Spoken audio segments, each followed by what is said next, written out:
Hello everyone, Corey from Aquarium Co-op. Today we're talking community aquariums.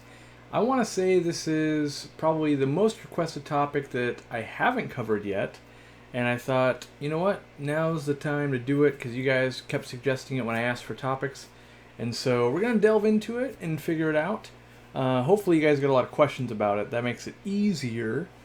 But as you notice today, I can go side to side, and there's no sunlight coming in. That's because it's wicked cold. So I haven't got to put any fish out yet. I'm hoping this week it needs to warm up because I want to get those fish going outside.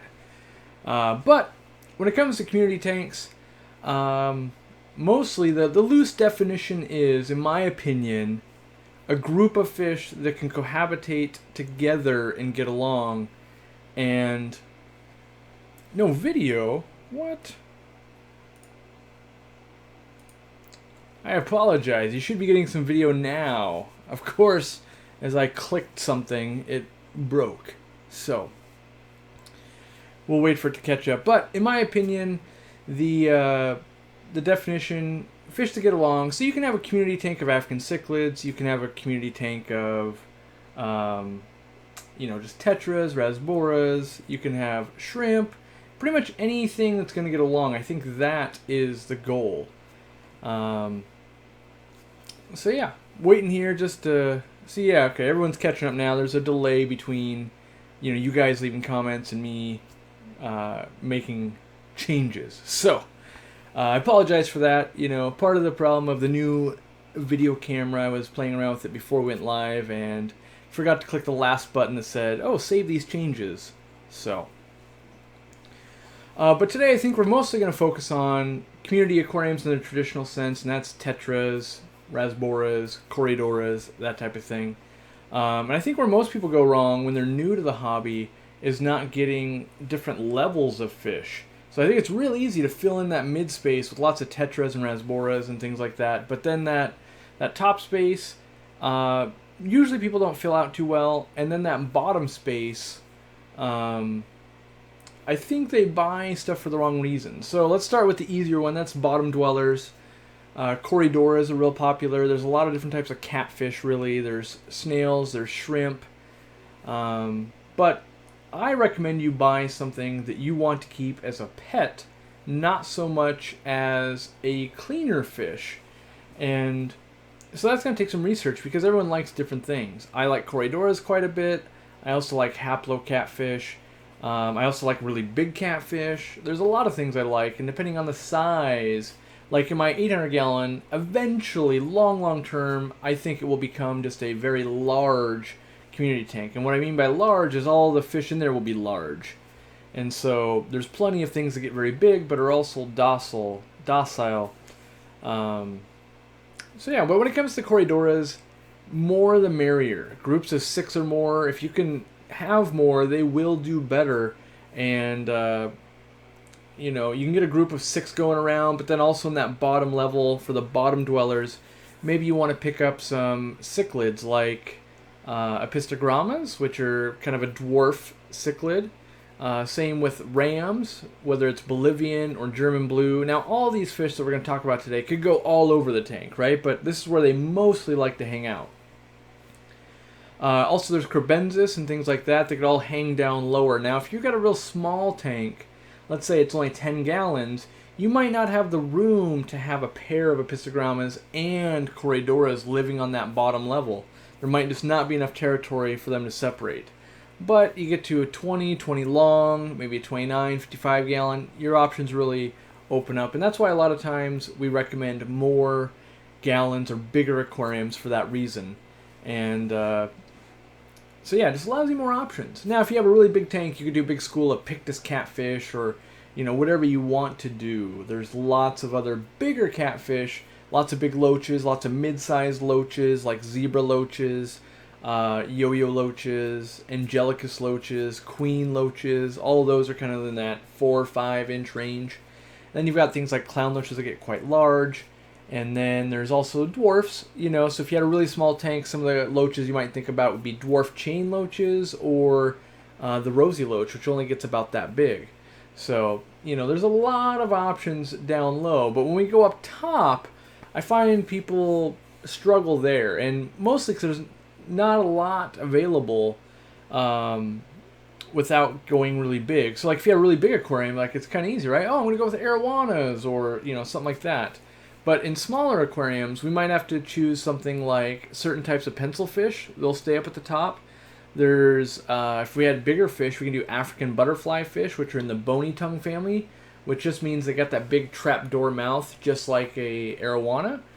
But I think most people are going to go with a hatchet fish. And there's lots of types. There's silvers, there's the marbles, there's the pygmies that only get about that big, and a few other strains as well. The problem is they're all pretty much wild caught, and they can be a little bit sensitive. And then they're a little bit difficult to feed because they only want to feed on the surface of the water. If you're just dropping in pellets, they'll go right down below it. And even if you feed flake, once it starts going down, they won't go down and eat it very much. So you need stuff that can float a long time. So freeze-dried bloodworms are a great one. I like Tetracolor crisps quite a bit because they'll float for hours and hours and hours, which allows them to get a full belly. And I think a lot of times with the hatchet fish, they actually die of starvation is the most likely culprit in most people's aquariums. But there's other fish that go up there as well, like Danios, Rasboras. So one of my favorites that usually like to hang up top would be the Emerald Eye Rasbora. They're a real tight schooler, kind of a silverish fish, but they got that blue eye, which is kind of nice.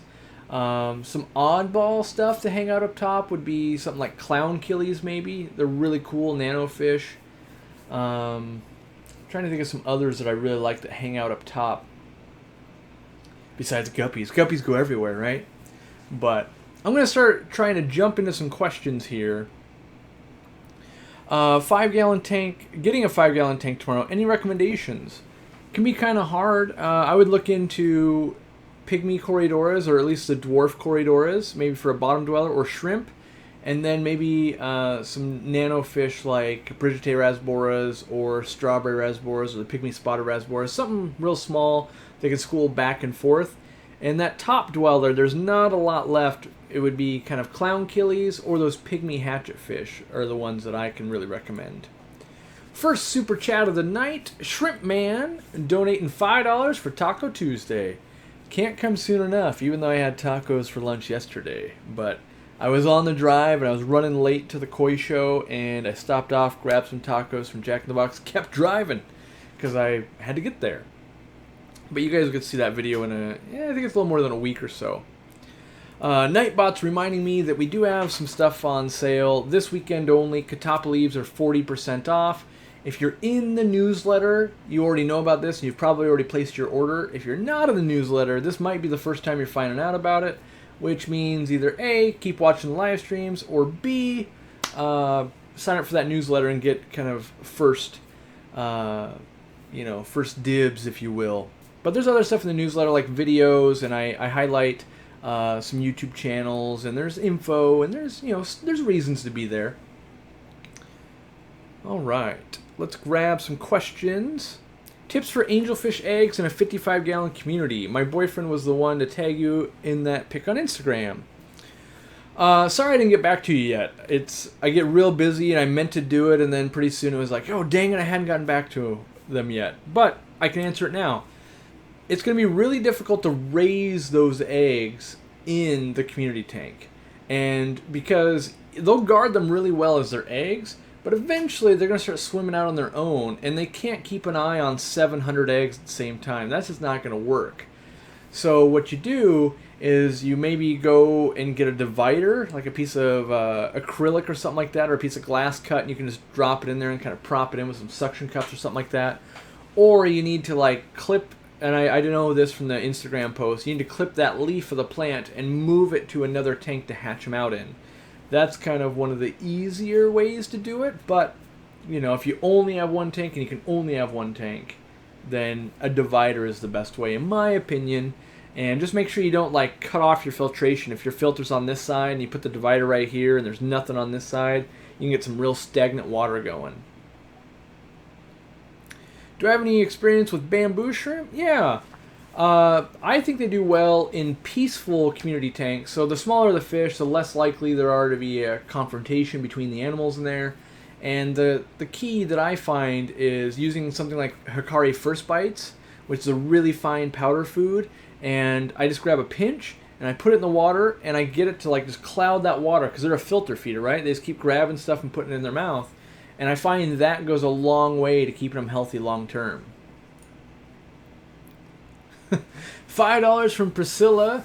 Help Sashimi move. That's right. Jimmy, I think, sets sail in about 10 days. And he's got the voyage all the way from Ohio to here. He's going to visit a lot of the fish fam and YouTubers on the way and do a lot of sightseeing. And then he lands here. And then we'll see what kind of trouble we can get into. Who knows what the channel is going to do once he's here. I know for sure he's going to be able to capture a lot of stuff I won't. It's kind of funny, actually, because I don't know if I've mentioned this yet. In fact, I know I haven't. He's coming over here end of the month, right? Well, like the third Friday, I'm actually in Ohio. So he's coming over here. I go over there because I'm going to speak at the Youngstown Aquarium Club. And I'll probably be staying with Flip Aquatics, stuff like that. So we might do some kind of meetup. So stay tuned for that. But you may have already known this. In the newsletter, I already announced that I was going to Youngstown. That's my next stop next month. And then pretty much from next month on, every month, I'm pretty much somewhere else speaking. So, you know, definitely Facebook is where we post all the calendar events. And then the newsletter, we put links to that and show you what's coming up next. So, any info on platies? I love platies a lot, actually.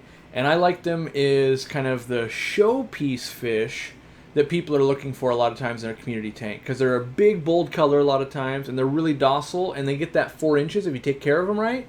They can be super cool. You know, live bearer, so they give birth to live fish, feed them lots of worms and, you know, fluval bug bites and rapashi, and feed them good food, and they pretty much do their own thing. Not as aggressive as swordtails, I find. And, yeah, that great centerpiece for most people. Another good centerpiece fish for community tanks I like, anyway. I like the pearl gourami. When you see them at 6 inches, they're pretty cool. Brock says, I've got cory cats laying eggs and some other fish eat them, but I don't know what fish it is. Guppies, platies, swordtails, and bristlenose. Brock, the reality is, in that community tank, probably all of them, including the cory cats, are eating them. Because a lot of times when a fish feels threatened, they actually go and eat their own eggs to get the protein back, so that way they can spawn again. And so, yeah, you're probably going to have to remove the eggs yourself and hatch them out, which you can find a video on removing eggs on the channel. Or you're going to have to move the spawning group, or just let nature take its course. You know, that's what I think most people would end up doing. I and Rachel met. That is true. Yes, there'll be a video of kind of a daily dose with her, where I went to the GSA, saw her spoke, she came to my store, those types of things. That's coming out, I think, on Thursday. Okay, Connor says, I've got a 44-gallon planet tank. I've got 7 red phantom tetras, 8 harlequin rasboras, 6 dwarf rainbows, 2 dwarf gouramis, a bristlenose, and 4 panda cories. Ideas on other fish you could have? Well, in my opinion, kind of as we talked about earlier, you've got kind of nothing up top. I would look into probably pygmy, or not pygmy, my brain can't work right now. Hatchetfish is what I was trying to say. Hatchetfish or some of the pencil fish that hang out up top. Those are both good choices for that set of fish. As well as trying to think of what else you could play with up in that top zone. Maybe 44 gallon. Is it a hex? I feel like that's a hex tank. And so if it's a hex, I was going to recommend some different rasboras, but you don't have enough running room for them if it's a hex. $2 super chat from John Skogland. Thank you, John. I appreciate it. Can Dario be kept alone in community tanks safely? Joey, I think it depends on the community, right? So as long as they're not really big fish, yes. I keep them in tanks at the store with like shrimp and clown killies, other nano fish. So it works okay for me, but you know, they could snack on some shrimp babies or something like that. And it depends on how much you're feeding, what you're doing. And but I would say most people keep them in community tanks, and that's just because that's what most people do. They buy fish, they put it in their tank, and they see what happens. Can you feed bug bites for goldfish to the community tank? Recently had an accident with my goldfish and lost them, but still have the food. Sorry to hear that, Emma, but yeah, you totally could. Usually what happens is there's just slight differences between foods like that. And so I think the goldfish one, off the top of my head, has a little bit more wheat germ than your, like, let's say your normal one, which is fine. It's just more of kind of a laxative for those fish. So I would definitely use it. If it was me, I would totally feed it out. In fact, I do it. So I've got, right back here, you can see I've got the bug bites, right? I feed them to this tank right here with guppies in it all the time. And it's the goldfish blend. Right now, I don't know if we can see it. They're all huddled, like, right down here. They're too small. But they're all eating Rapashi food that I fed today. Looking for leopard frog plecos. Do I know where you can get some? I would look on Aquabid right now. Mine are still doing great, but I don't know who's got them available. I think I've got a few left in my store if you're local to me, but if you're not, I would look on Aquabid. What is the super chat money used for? It is going to be used to pay Jimmy's or my editor's salary, because moving them out here has to go full time, pretty expensive to move someone, relocate them, and then the goal is to have him follow me quite often and get a lot of the things that I wish I had had the camera on to capture. What is the scientific name for jungle val? Can't seem to find it in the UK without it. I have no idea. The problem is there is so many scientific names for Vallisneria, and almost no one can differentiate them. When you go to most farms, they're like, I don't know, pick one of these names out of these 10. We're calling it that. And so, you know, I would just Google Vallisneria, and you know, it's gonna, like, I think the Italian val is torta, Vallisneria torta, but you know, even if you order that, it doesn't mean you're gonna get the Italian corkscrew val. So, yeah. What's a good way to get rid of your 23-inch, 3-pound pacu? I can no longer care for him. A humane way if possible. Usually if you try hard and long enough, you can find a home for it. And when I say long enough, it might take you 6 or 8 months. That's a reality. But usually you can find someone with a larger tank than what you have, and you can kind of just move it along. And so, let's say you're keeping it in 180 gallon, you might find someone with a 300 gallon or 400 gallon that will let it live its life in there for the next 5 years, and then they can rehome it. But if you're, you know, needing to put it down, clove oil is the way to put it down, but I would definitely exhaust a search for finding it a home first.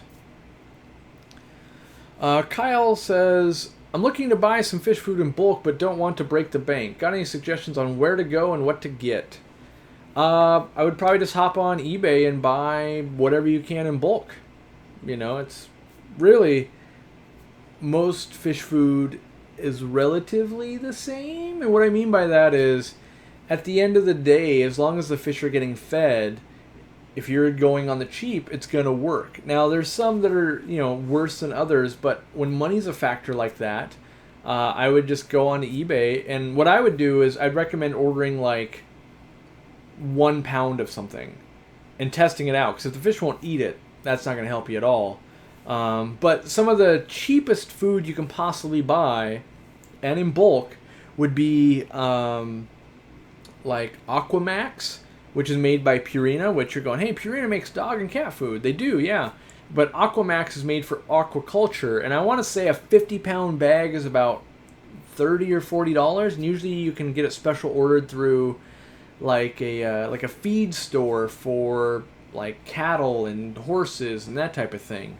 That would be about the cheapest, but know that it's got really high fat and oil levels in it, and it's really does a number on your filtration and your water quality in general. Like your tank might look terrible, but the food would be cheap.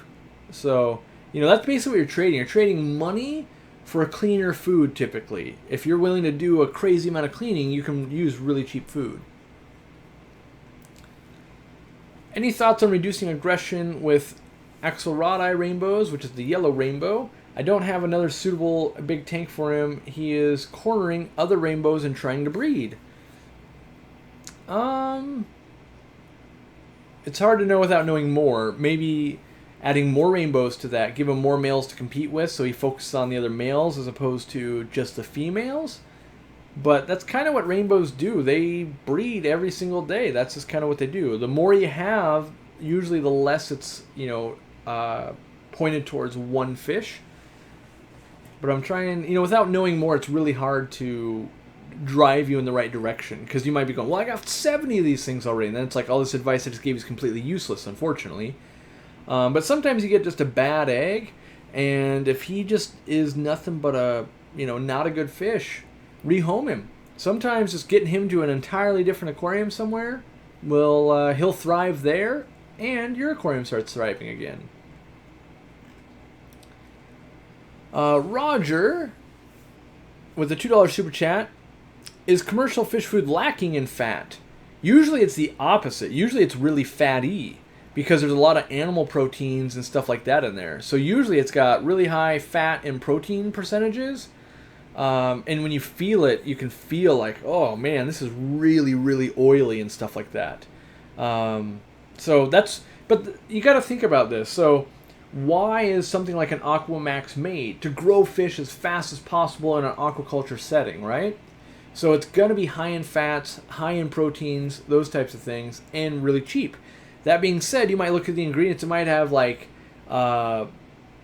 pig blood meal in it. It might have bone, or I'm trying to think of like chicken feather meal and stuff like that. Like it's not the cleanest or the best quality food, but when a 50-pound bag, maybe you go through those once every 2 days, it really is a money thing.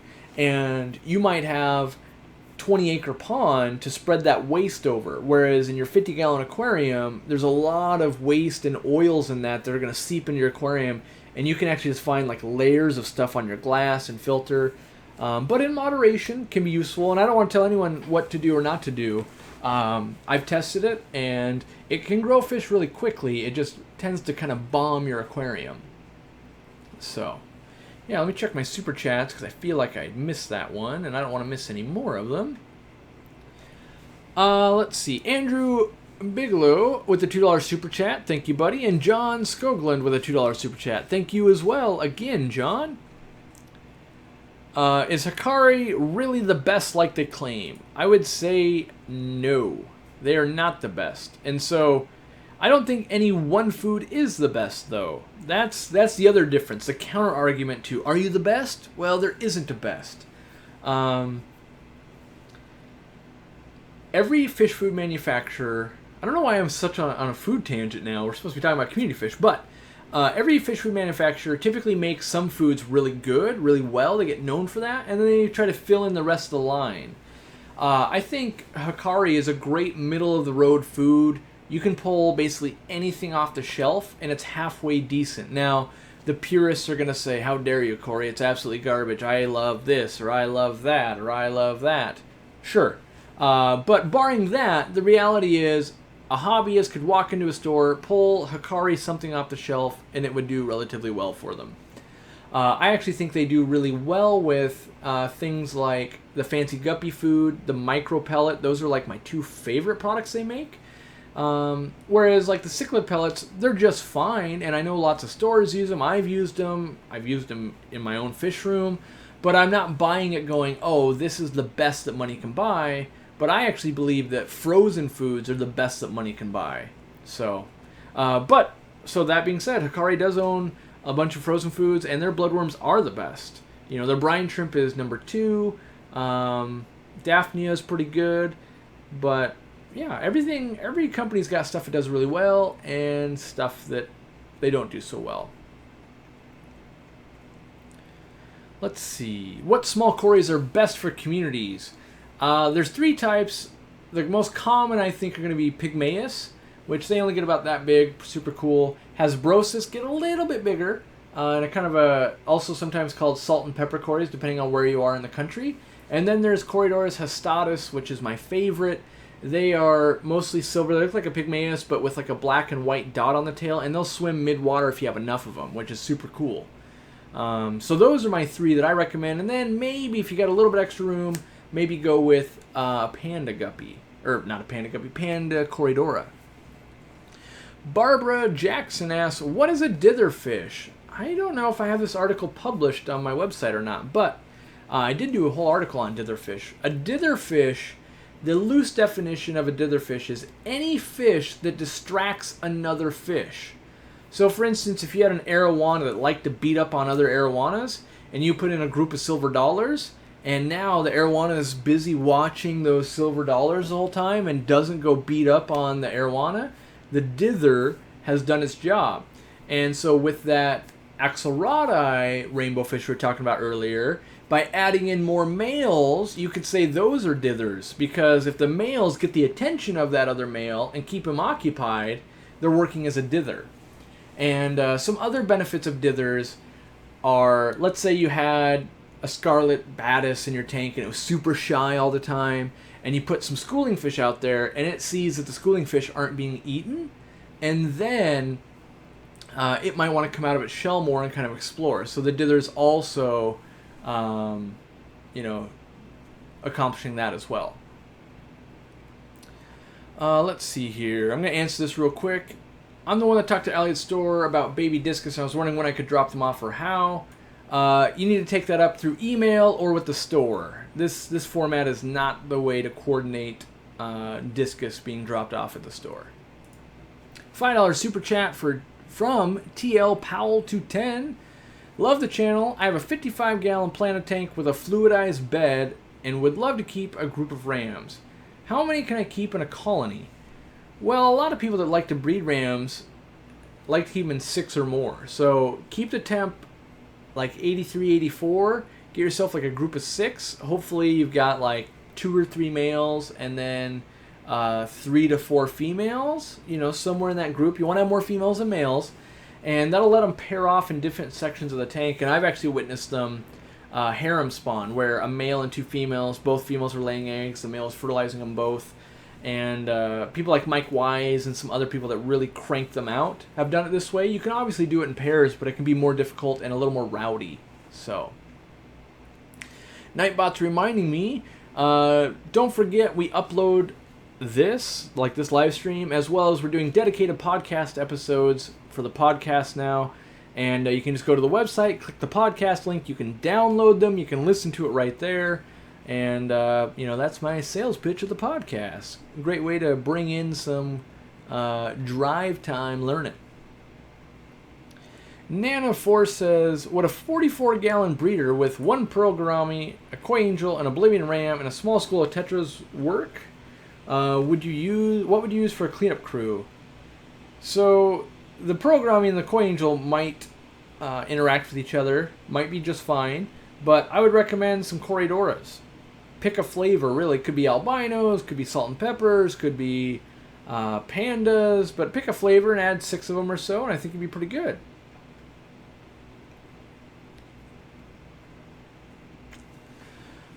Let's see. Will I be doing an update on my koi? Yeah, you'll see some my koi, maybe not this week probably, but next week. The video hasn't been edited yet. Like, I just shot the video Friday and Saturday. So, how do you get rid of green slime growing on my glass in my tank? It sounds like you're describing cyanobacteria. So the ways you can kind of help that is increase flow, if you can do that. If you already got a crazy amount of flow or you can't, then I go with erythromycin. Because cyanobacteria or cyanoalgae or blue-green algae is actually a bacteria, and it'll get treated by erythromycin.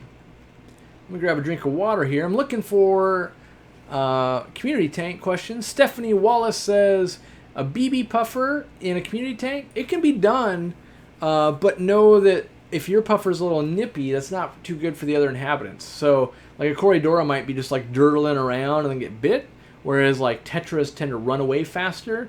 But your your puffer might be totally cool and not care about anyone else. Usually the more space you give it, the more laid back they are. You put one pea puffer in a 55, it's way better odds it does well than a pea puffer with a bunch of other community fish in a 10 gallon, for instance.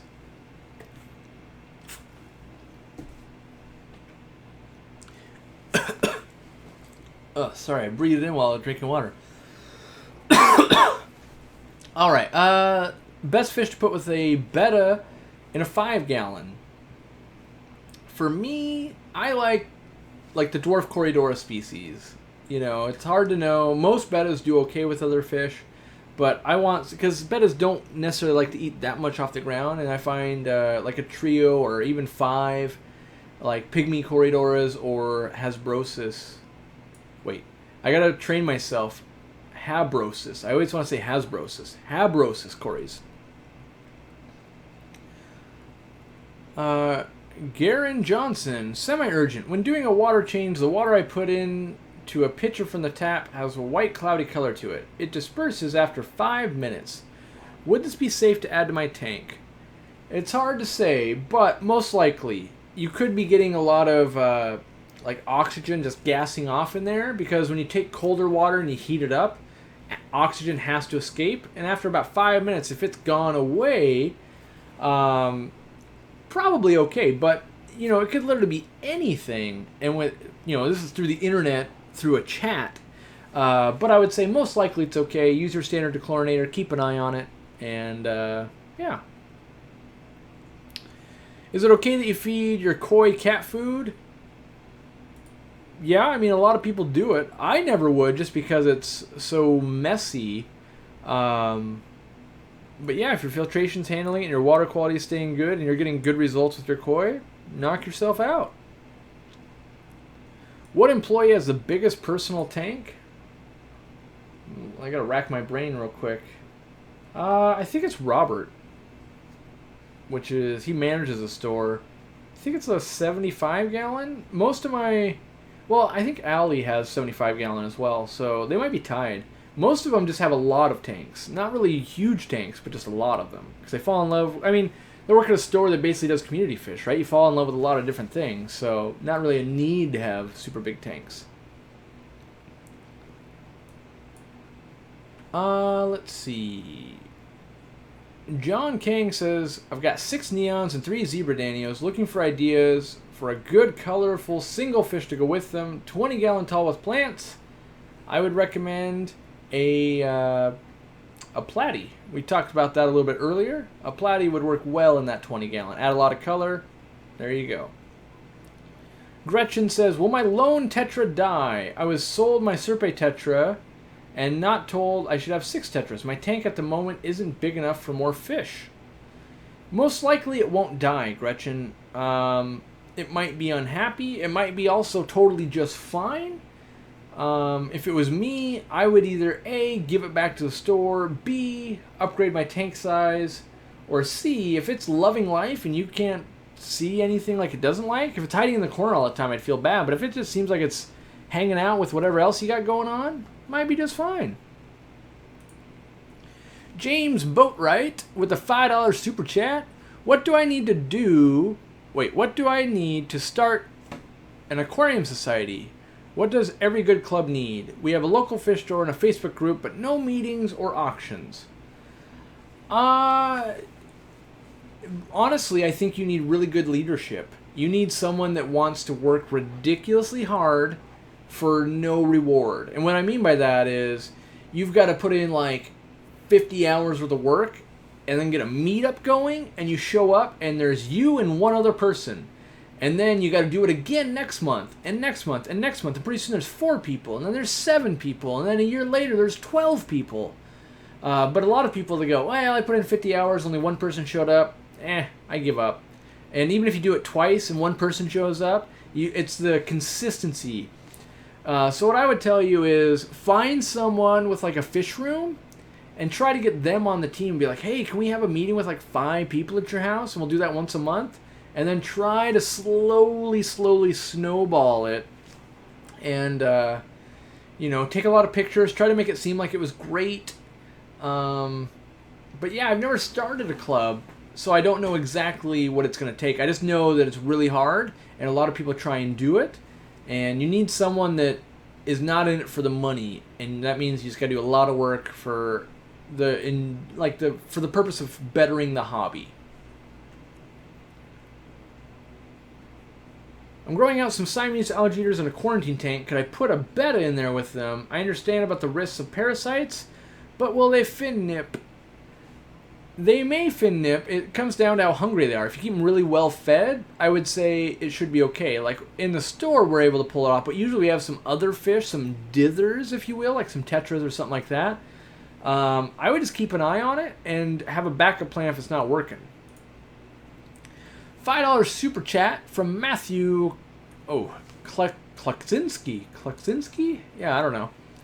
Faka puffer in 150 gallon is 18 deep. So he's talking about front back dimensions. Is 18 deep enough? What to keep with it in a biotope setup? Upside down / featherfin catfish, Congo tetras, and some cichlids. Well, you need to find out if your Faka puffer will even tolerate other fish. A lot of them won't. So that, and then 150 gallon isn't that big for a Faka puffer. I mean, it's decent size, but featherfin catfish, some of them get pretty large. So, you got to be a little careful. Congo tetras are pretty quick, but I would probably try something first that, biotopes are really hard to actually make work because you usually don't have a big enough aquarium to make it work. But is 18 inches front to back deep enough? It's deep enough for a very long time. Your Faka puffer might only ever get 14 inches. It comes down to more about water quality and what you consider to be a good quality of life. So think about it like a dog. Some people might say, oh, I'd never have a dog unless I have a fenced yard that's an acre big. And the next person goes, I've got a dog in an apartment. It works out great. I walk him 5 times a day and we're best buddies. And so that is more like what a Faka puffer is. Like, how much are you interacting with them? How well are you feeding? How much water change? How much filtration? And even for the tank mates, if you only feed, like right now, if it's only this big, you can keep it well fed. But when it's this big, can you afford to feed it that many clams and stuff every day? And if it gets hungry, it's just going to go bite fish. So you got to kind of think about it long term.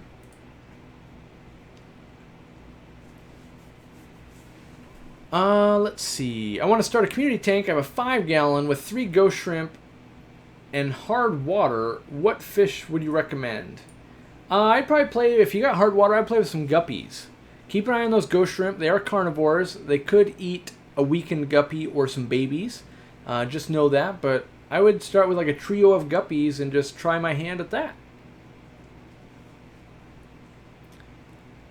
Ideas for fish in a 15 gallon community tank. I would pick out a school, a midwater school. Pick a flavor. Could be Rasbora hets, could be cardinal tetras, could be neons, could be a rare Danio. Maybe it's like Danio chorpre. Maybe it's celestial pearl Danios. And then I would pick out like a Corydora, a bottom dweller. It doesn't have to be a Corydora, but a bottom dwelling fish. And then if I have room left, maybe a top dweller. What are my thoughts on the Marineland Double Deep? I think it's a great aquarium, actually, especially when they go on sale. They tend to go on sale about once a year. I like that 6 foot by 3 foot front to back. And, yeah, I like the Marineland Double Deep much more than an 8 foot long 300 gallon. So, I'm a fan. The only thing I don't like is they're so heavy. I just don't like moving them. Steamfod Aquatics with a $5 super chat. The first display aquarium opened up in 1853 at Regent's Park in London. All right. I have no idea if that is pertaining to something in chat or just a random fact of the day. Ooh, here we go. Gerarium says, fish for a cold water community tank. Reticulated hillstream loaches. Well, most hillstream loaches, really. Most Danios, celestial pearl Danios included. A few of the pseudomogil rainbows, like I think it's Gertrude and stuff like that, they found in waters as cold as 55 out in the wild. White clouds, obviously. Wild caught, well, not wild caught, but wild type guppies tend to do pretty good. Same with Endler's Library. They can usually go cooler.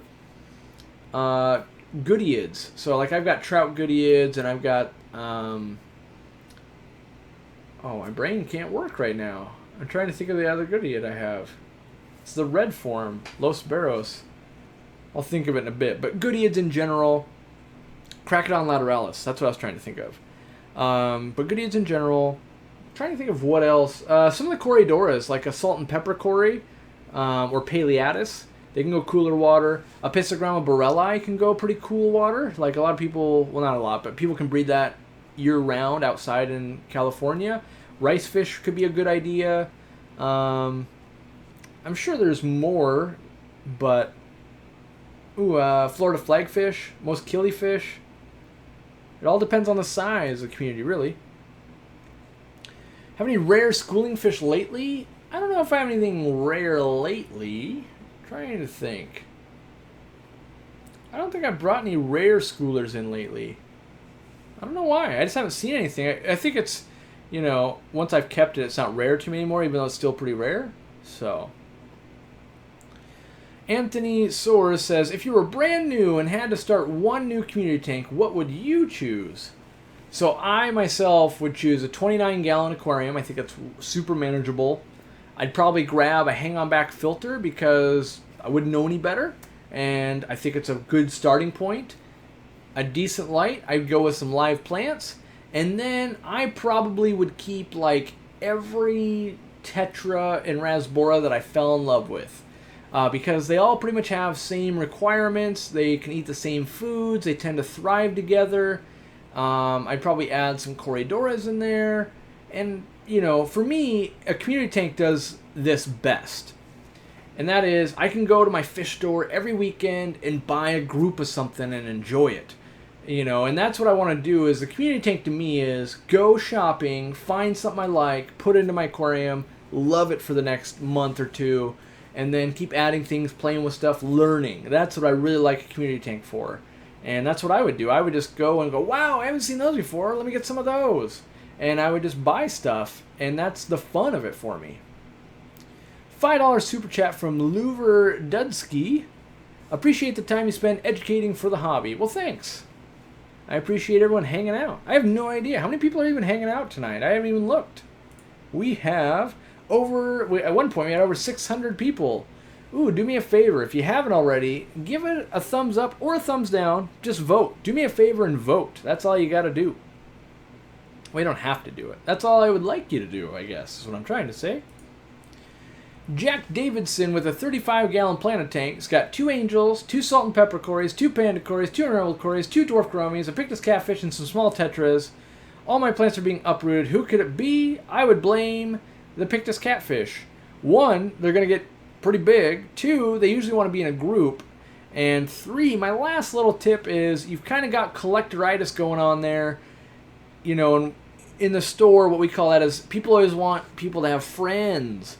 And so they go, I want 2 of these, 2 of these, 2 of these, 2 of these, 2 of these, 2 of these. And in reality, 2 is the worst number you could buy. 1 or 3 would be much better numbers, because if those 2 angels are 2 males and they're fighting all the time, you'd rather have like a male and 2 girls, or 3 girls, or even 3 boys. You know, even 2 boys and 1 girl helps out. And kind of same with the Corydoras, having more. Like, maybe, for instance, you thought you just had to have 6 Corydoras, but usually you need 6 of each species. So you kind of have 2, 2, and 2, and that doesn't really make 6 for you. But yeah, and the dwarf gouramis, if they're a pair, they could do okay, but, you know, most times the 2 is like the worst number of fish to buy. And also it's the most, like, we think, oh yeah, I don't want to get 1, they need a buddy. And turns out they could hate their buddy. So... But yes, to answer your question, I do think it's that pictus catfish probably uprooting things. They're kind of really boisterous and on the move all the time. Let me check my super chats. Andrew Bigelow, $2. Fish to house with a musk turtle community tank. I would say things that are really quick or big. So for instance, like maybe convict cichlids or Chinese algae eaters, or like zebra danios are really quick. But typically I kind of weigh it between how fast they are, and how big they are. If they're really big, they don't have to be as fast. And if you keep your turtles well fed, they don't really want to go and hunt. If they get hungry, though, they're going to go hunt. Zach's Tanks Crazy Aquarium Guy. Support my channel. Buy my t-shirt for the wall. I may. I didn't know where to buy it. I'll take a look at that after the stream if I remember. Can betta fighting fish go with guppies and neon tetras? It can be done, but a lot of times guppies and the fighting fish don't necessarily go together. I keep them with neon tetras all the time, though. So, is it okay to keep an angel in a 20 tall? It's been done by breeders. A lot of people do it. I like a little bit bigger of a tank, but it can be done. Thoughts on sparkling gouramis and peacock gudgeons in the community tank? Sparkling gouramis, I find that they starve to death a lot. You really got to get them the food. They got really small mouths, and they can get outcompeted by other fish pretty easily. I like that fish a lot, but you really want to like feed a lot of like frozen baby brine, cyclops, daphnia, those types of things. And the peacock gudgeon, while absolutely beautiful and a very cool fish, I find that it's a little bit aggressive in your average community tank. So if you're going to keep them with like guppies and tetras, they're ornery. But if you had a little bit more, like let's say you had peacock gudgeons. Ooh, that gives me an idea right now. Like peacock gudgeons and like tiger barbs. Like I have tiger barbs, right? I was thinking, yeah, those two would do pretty well together. So I think it needs to be more of a semi-aggressive with the peacock gudgeon. Even though they're small, they got attitude on them. I've got a 15-gallon tank. I want a colorful community tank with plants. I don't want them to be too easy to keep like guppies. What fish and plants do you recommend and how many? So I never understand why people don't want them to be easy to keep. So like if you want hard, great. Let's go with, I'm trying to think of the tetra. Black Morpho tetra. You got to keep the pH down around 5. You can get some plants to live in there. You'll spend all day trying not to sneeze so they don't die. But they look super cool. In terms of, what colorful community tank, there's so many fish, there's so many colors, just pick some. How hard they are to keep, or how easy they are to keep should have no bearing. Like, I guess I don't really understand, because in this hobby, that's what people want to do, but when you go, like, to get a dog, you don't really hear people saying, like, well, oh, that dog's easy to take care of. Oh, no. I want something that poops on the floor every 10 minutes and bites my sister-in-law and then attacks other dogs. Like, that's not really what you're looking for. Usually you're looking for, an animal to fall in love with. And I recommend the same thing with fish. Like, just go and browse and don't let outside factors influence you. Like, if you hate guppies, great, you hate guppies. But go into a store and just go, but I love this fish. And if you love it, that's all that matters. Because when you go into a store, there's going to be so many community fish. Just walk in and go, that looks cool, or that's doing a cool behavior, or, yeah. Because there's literally tens of thousands of options that fit that description for you. Let's see. AB Shoelace maybe? $5 super chat. My shy Corydoras are getting outcompeted in my community 55-gallon by live bears and danios. How do I keep them fed without overfeeding the others?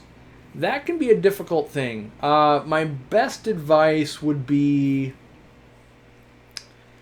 lowering the light and then feeding something like rapashi or something like that. So catfish in general do a little bit, not better, but they can see better in dimmer conditions than, let's say, danios and guppies and things like that.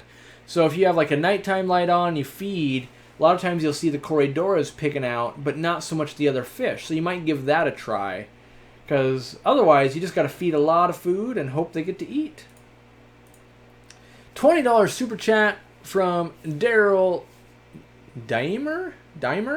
For the sashimi move. Well, thank you. It's going to be a little spendy, but we want to get him over here, and it'll be cool, I imagine. I'll strong arm him, being as I'm the boss. We'll get him on the the live stream too, and he can be the comedic relief that we desperately need, and the pretty face, and the knowledge, and I can't think of many other good ways to compliment off the top of my head. All right. I have white clouds and goldfish for years with no problems. Yep, in the right setup, they can outrace them, and a lot of people have success. But then also in a small tank, like let's say you got a 5-inch goldfish in a 10-gallon aquarium, you put some white clouds in there, could be snacks. All right. I've got a 20-gallon planted long tank with 12 Rasbora Henglei and 10 Habrosus Cories. What top dweller would fit best? 20 long. So my only problem with a 20 long is that you kind of shrunk it down, and in my opinion, you kind of lose the top dweller space. If it was me, I would do one of two things. I would either A, just keep more of the Rasboras, a bigger school, or B, I would add clown killifish, assuming you have a really tight fitting lid. I really like clown killies though. Are there any bottom feeders you can put with your Melanochromis auratus? Depends on the tank, but let's say it's a 55-gallon tank and you've got other Africans in there. Usually there's some loaches, or you could do Malaysian trumpet snails. Those are real easy ones that are kind of a bottom feeder. Sometimes Synodontis catfish, depending on tank size and what you want. I'm sure there's others. I'm just not thinking of them off the top of my head. Where do you find small clams on the half shell like you would feed your Mabu puffers? I would say harass your local fish store. We just buy them from our wholesaler and we sell them. Hikari makes them. Ocean Nutrition makes them. Probably some other companies make them as well. I have a 5,000-gallon planted indoor pond. That already sounds amazing. And it's temperature controlled. I want to have some schooling fish that have tight schooling behaviors. Rummy nose tetras. What else? I really like the Rasbora, Emerald Eye Rasbora. They're a really tight schooler. And there's another one, but my brain is not working. I know those are my favorite two. Cardinal tetras can do it okay, but Rummy Nose and the Emerald Eye Rasbora are my favorites for tight schoolingness. I got given a goldfish as a gift. Can I put them in with my guppies, platies, and cory cats? Long term, that's a problem waiting to happen. That goldfish is going to choke on one of those cory cats. I've had to cut cory cats and autosynclus out of the gills of goldfish a lot. Now, you could have the one goldfish that's smart enough to never eat one, but odds are, from my experience, that's not the case. What fish would you put in Central American Community Tank? 56 gallons? I would probably do... I'm trying to think what I would do. Has to be Central American? I don't know. I don't keep Central American tanks, really. Because usually people only keep bigger fish in there. So, because it's not even a very big tank, so I can't even build a bigger community. I'm trying to think. I gotta get some... Like, I could think of tons of fish to keep in there, but not Central America community fish. I'm going to Google it real quick.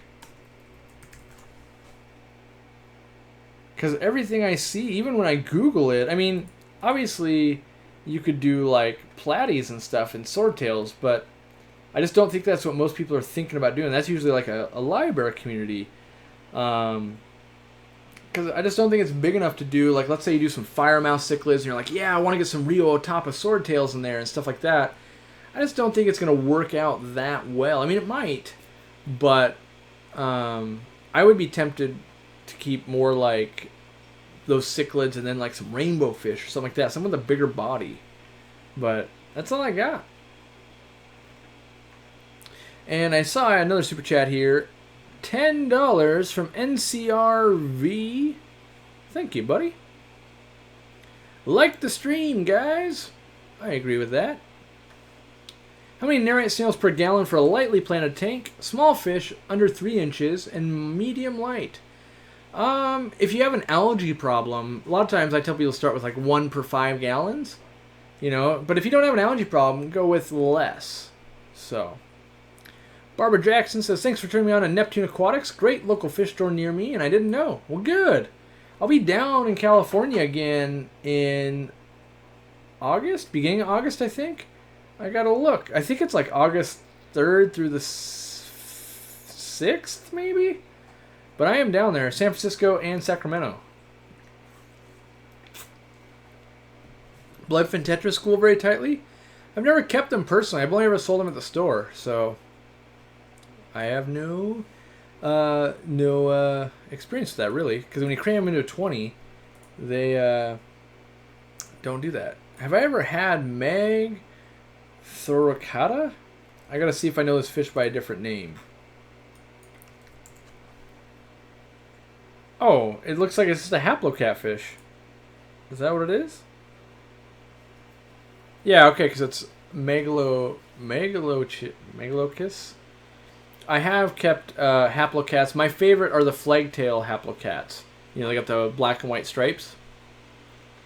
They, in my opinion, those ones, they act just like... I feel like they're just as gentle as a Corydora. Corvus Ocean is in the chat. If you haven't ever checked out his channel, you should. A lot of DIY stuff. He's putting together some big planet tanks, saltwater, stuff like that. He does rad live streams pretty much daily. I know I keep saying this, but for whatever reason, the last like 8 days, every time he's gone live, I've been busy. I usually make the ones where he does it later, where I'm, you know, not working at that point. So, but check out his channel.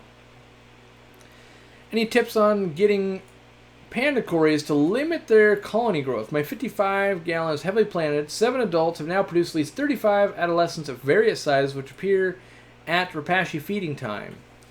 So Matt, you, or at least what I think you need, you need something that is going to seek out the eggs in the plant material, probably is where they're going to hide. So, I'm trying to think. Maybe by adding like coolie loaches, or maybe even like a dwarf chain loach. I think a small loach would get in there and be like, ooh, let me eat those eggs. Maybe even a bigger Corydora would do it. Like one of the... Melotania would work, but that's not the one I'm thinking of. Is it just Splendens? No, it's not Splendens. Why can I not think of like what a bronze cory is? My brain will just not work today. I'll Google it, and then I'll be like, yeah, that's what it was. An Ennius cory. I didn't finish Googling it, but I remembered it. An Ennius cory. Any of those bigger ones will probably suck down those eggs for you.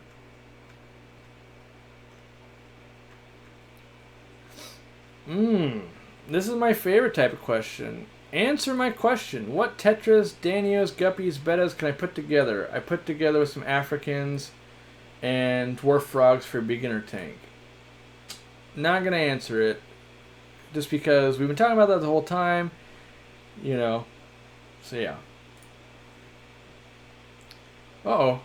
I saw Corbin's going to be... Well, his name's actually Joel, by the way. Where'd that go, though? Let me find it. I said he was going to be up here Tuesday, but then I lost the second half of the message because it scrolled way down on me.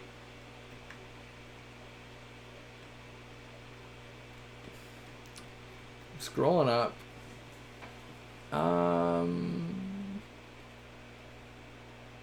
Well, I give up. I'll have to find it later. Something about Tuesday, though. Typically, I'm not at the store Tuesday, if that's... But my employees can help you. Would a breeding pair of Piscogramma cockatoides be okay in a 50-gallon community? Usually they are, yeah. Yep. Paradise gourami. So I'm guessing that's actually a paradise fish.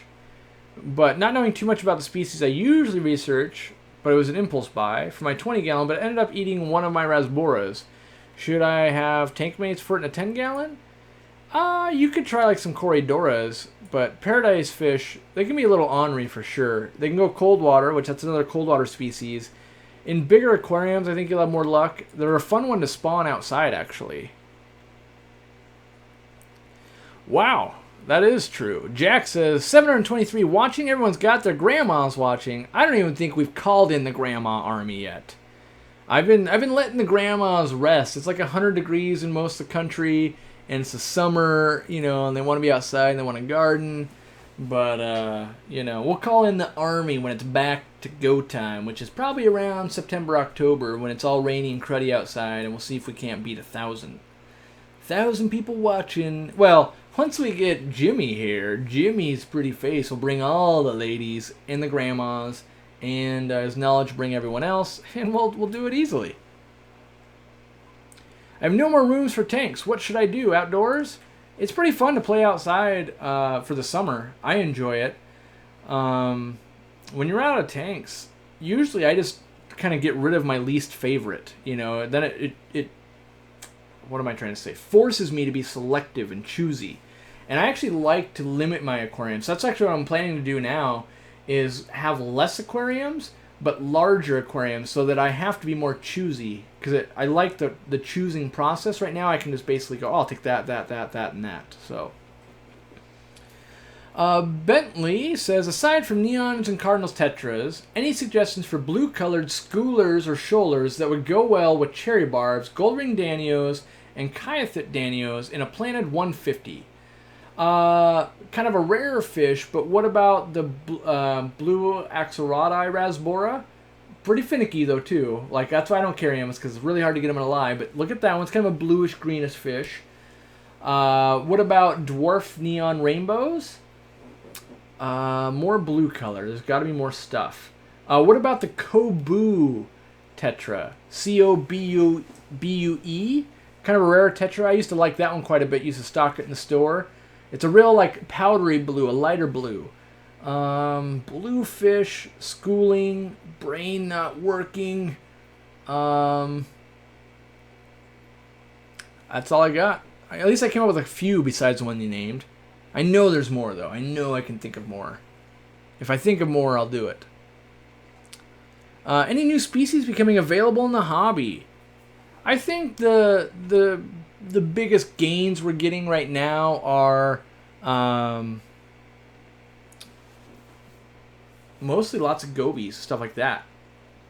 So, Joel messaged me on Facebook. That's a lot easier. He says, I'm going to be up in Edmonds this week, Tuesday and Wednesday. I'm free in the afternoonish.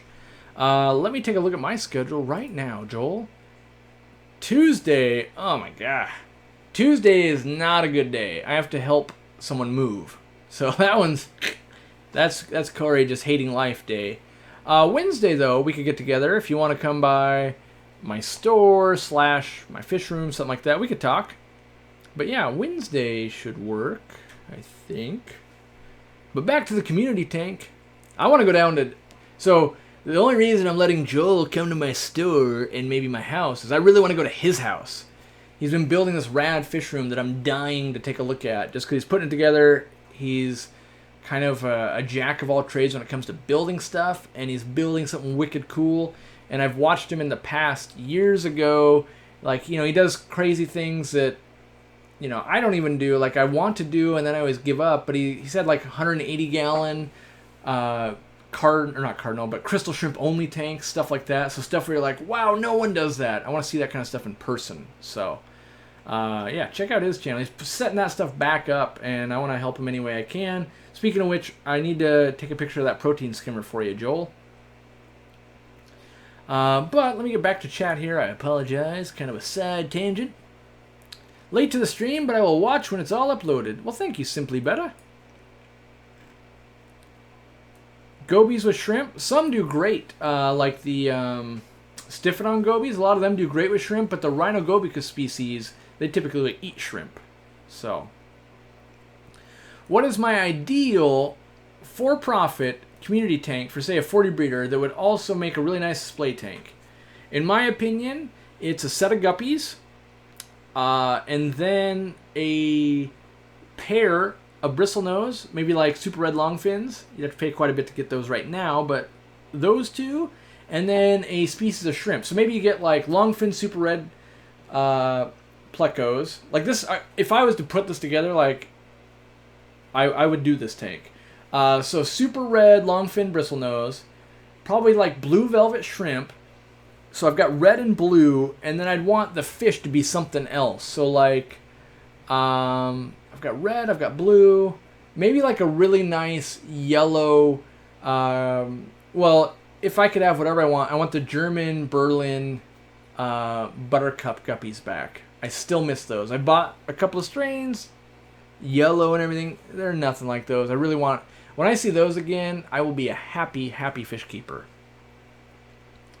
But that's what I would do. And then I'd probably maybe have assassin snails in there. If I was really trying to maximize that profit, probably some assassins as well. Let's see. Oof, I don't know if I can pronounce this. Mahid Razik. Hey, Corey, clown lunches look skinny. Feed them twice a day, flake and pellets. Could this be worms? Don't think it's skinny disease. It could be either one. Usually, when they're losing weight, I would focus on deworming them, feeding them extra well, and I would probably be feeding them like a pellet food, like let's say New Life Spectrum Thera A, and then I would also mix in some New Life Spectrum. There's a anti-parasite one. Is it Hex Shield? I would have to look. I think it's Hex Shield. So I would do that for a little bit, but then I would follow up with like fenbendazole or levamisole as a dewormer for those, is what I would do. That's actually what I'm planning to do. I've already started feeding them some New Life Spectrum Thera A, just that extra garlic, get their appetites up, and then I'm going to start really deworming really hard before they go in the 800 gallon.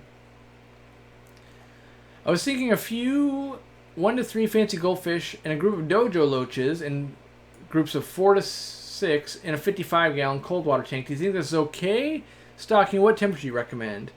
I'd probably keep them at about 72 or so. You could go a little bit either way. And 4 to 6, yeah, I would, I wouldn't do 3 fancies and 6 dojos, but maybe you do 1 fancy and 6 dojos, or maybe you do 3 fancies and 4 dojos. But it all depends on how much maintenance you want to do. You could do that full load if you wanted. Just know that you really gotta, be up on the water changes. Any Minnesota shops I recommend? I have never been to Minnesota, so nothing I can recommend off the top of my head, unfortunately. Let's see here. How long does it typically take for Corydora eggs to hatch? I think it's 7 to 10 days off the top of my head, but I would Google it to make sure. How do you get rid of Daphnia in a shrimp tank? I have babies in the tank as well. I'm trying to think how I would do it. I would probably just use a guppy. Like a guppy would... They're going to eat the Daphnia before the baby shrimp because the Daphnia are going to be easier to eat. So something like that. Just a guppy, a couple of guppies, take a few days, probably do it. What would I recommend as a brackish tank mate for a snowflake eel? Oof, this is kind of out of my realm of expertise.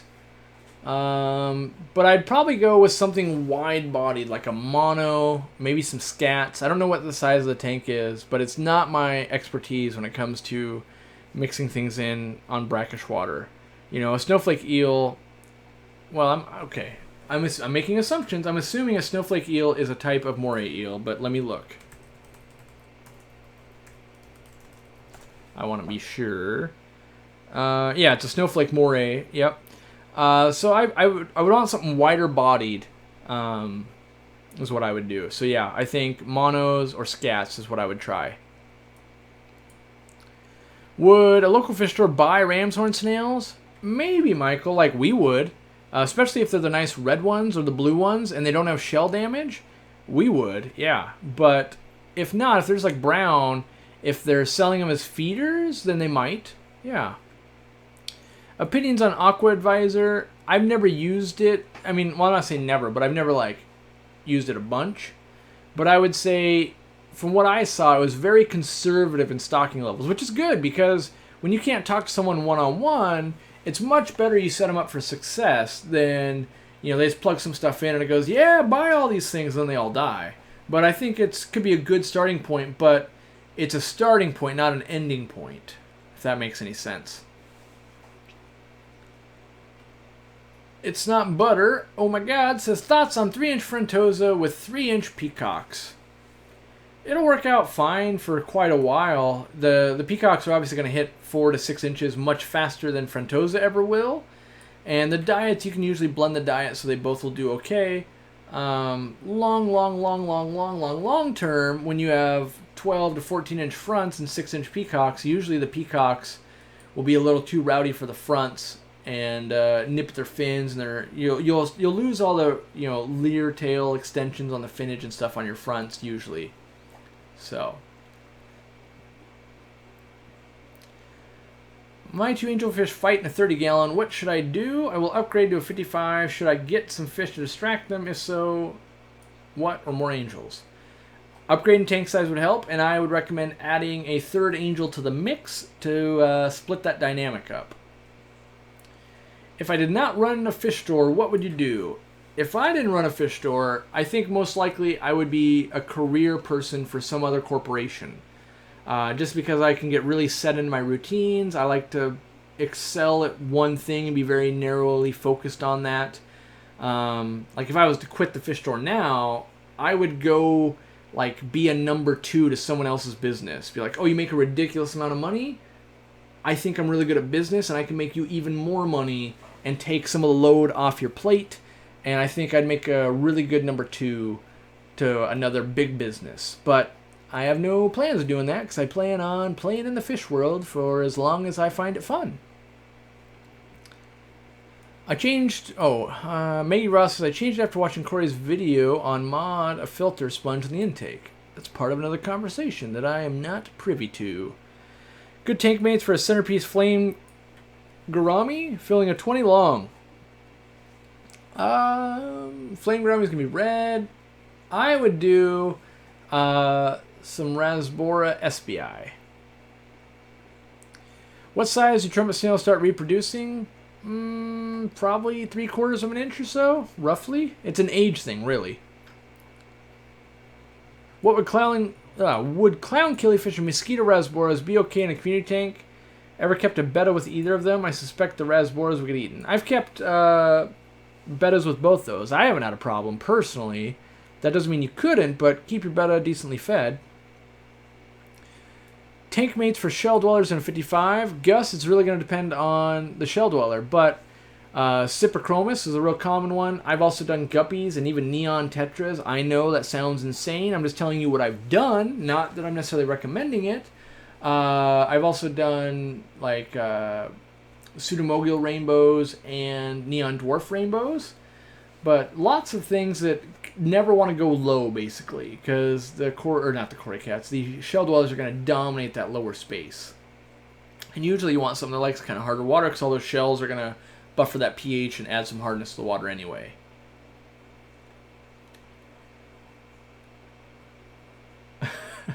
I'm watching my wife say, I'll ask Corey to ask Joel if he means the colorful macaroons or the shredded coconut chocolate macaroons. Oh, geez. I did my first live stream today, Corey. It's really a lot more to think about than I realized. Any quick tips? So here's my biggest tip when it comes to live streams. Don't do a bunch of live streams. It's really easy to get addicted to it and just be live streaming all the time. Part of the reason I think a lot of people show up to my live stream is the fact that I only do them once a week for the most part. I know I did it twice this week, right? I'm a hypocrite. And it's always at the same time, and it's a schedule, and I don't oversaturate. If I live streamed every day, you're going, I can watch it later. Maybe I don't want to watch it today. But that would be, keeping it simple. And then the other thing is having like a lesson or something to actually talk about. Give yourself something to build that episode around, and not just like, I'm live, what should we do? Like today, obviously, we're talking about community fish. And tomorrow or the next time it might be something else, but give some kind of structure, so that way people will go, oh, I want to learn about that, or or not. They go, oh, I don't want to talk about African cichlids at all. Let me skip that.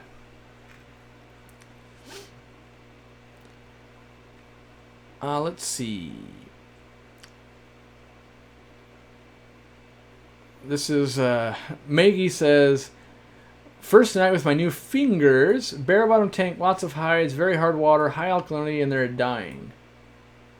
I'm guessing fingerling fish? Like what species of fish, maybe? What's my favorite Corydora? I can't even remember the name, because I've never had it. I always think it's Robinette, And then I go, no, it is the Robinette. Okay, so Corydoras Robinette. That's my favorite. I've never owned it. I've seen it twice, ever. Once in Japan and once as a hobbyist. And I didn't buy it when I was a hobbyist because I didn't know how rare they were at the time. And now I've been sad ever since.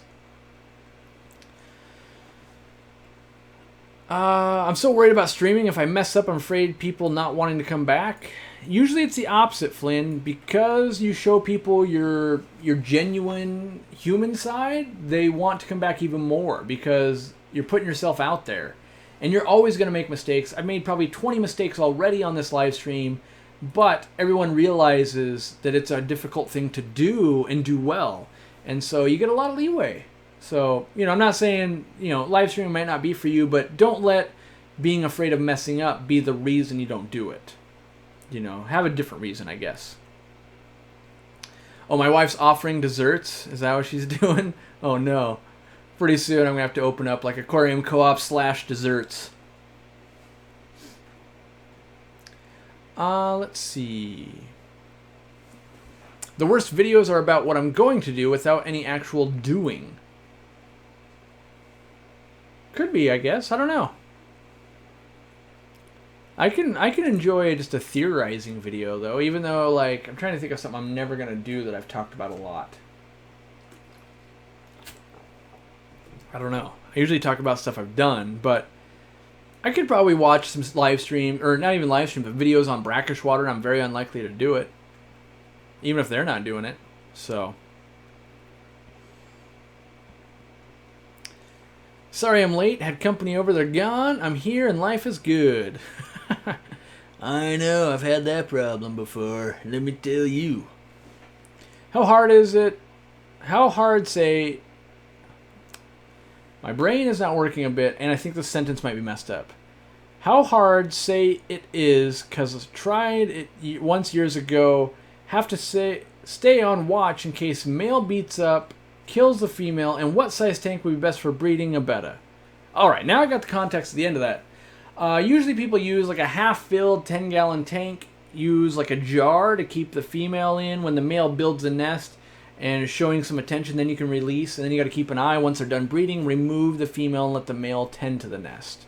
But you could check out someone like Gian with Inglorious Bettas. You can see some other channels that really focus on doing bettas. That was a very quick primer on what to do. Could I keep discus, rainbow fish, angelfish all together in a 180 gallon? What problems would I run into, if any? Usually you're going to run into feeding problems. The discus, the angelfish and the rainbow fish are going to devour all the food, or a majority of that food, and your disc is going to have a hard time getting enough to eat.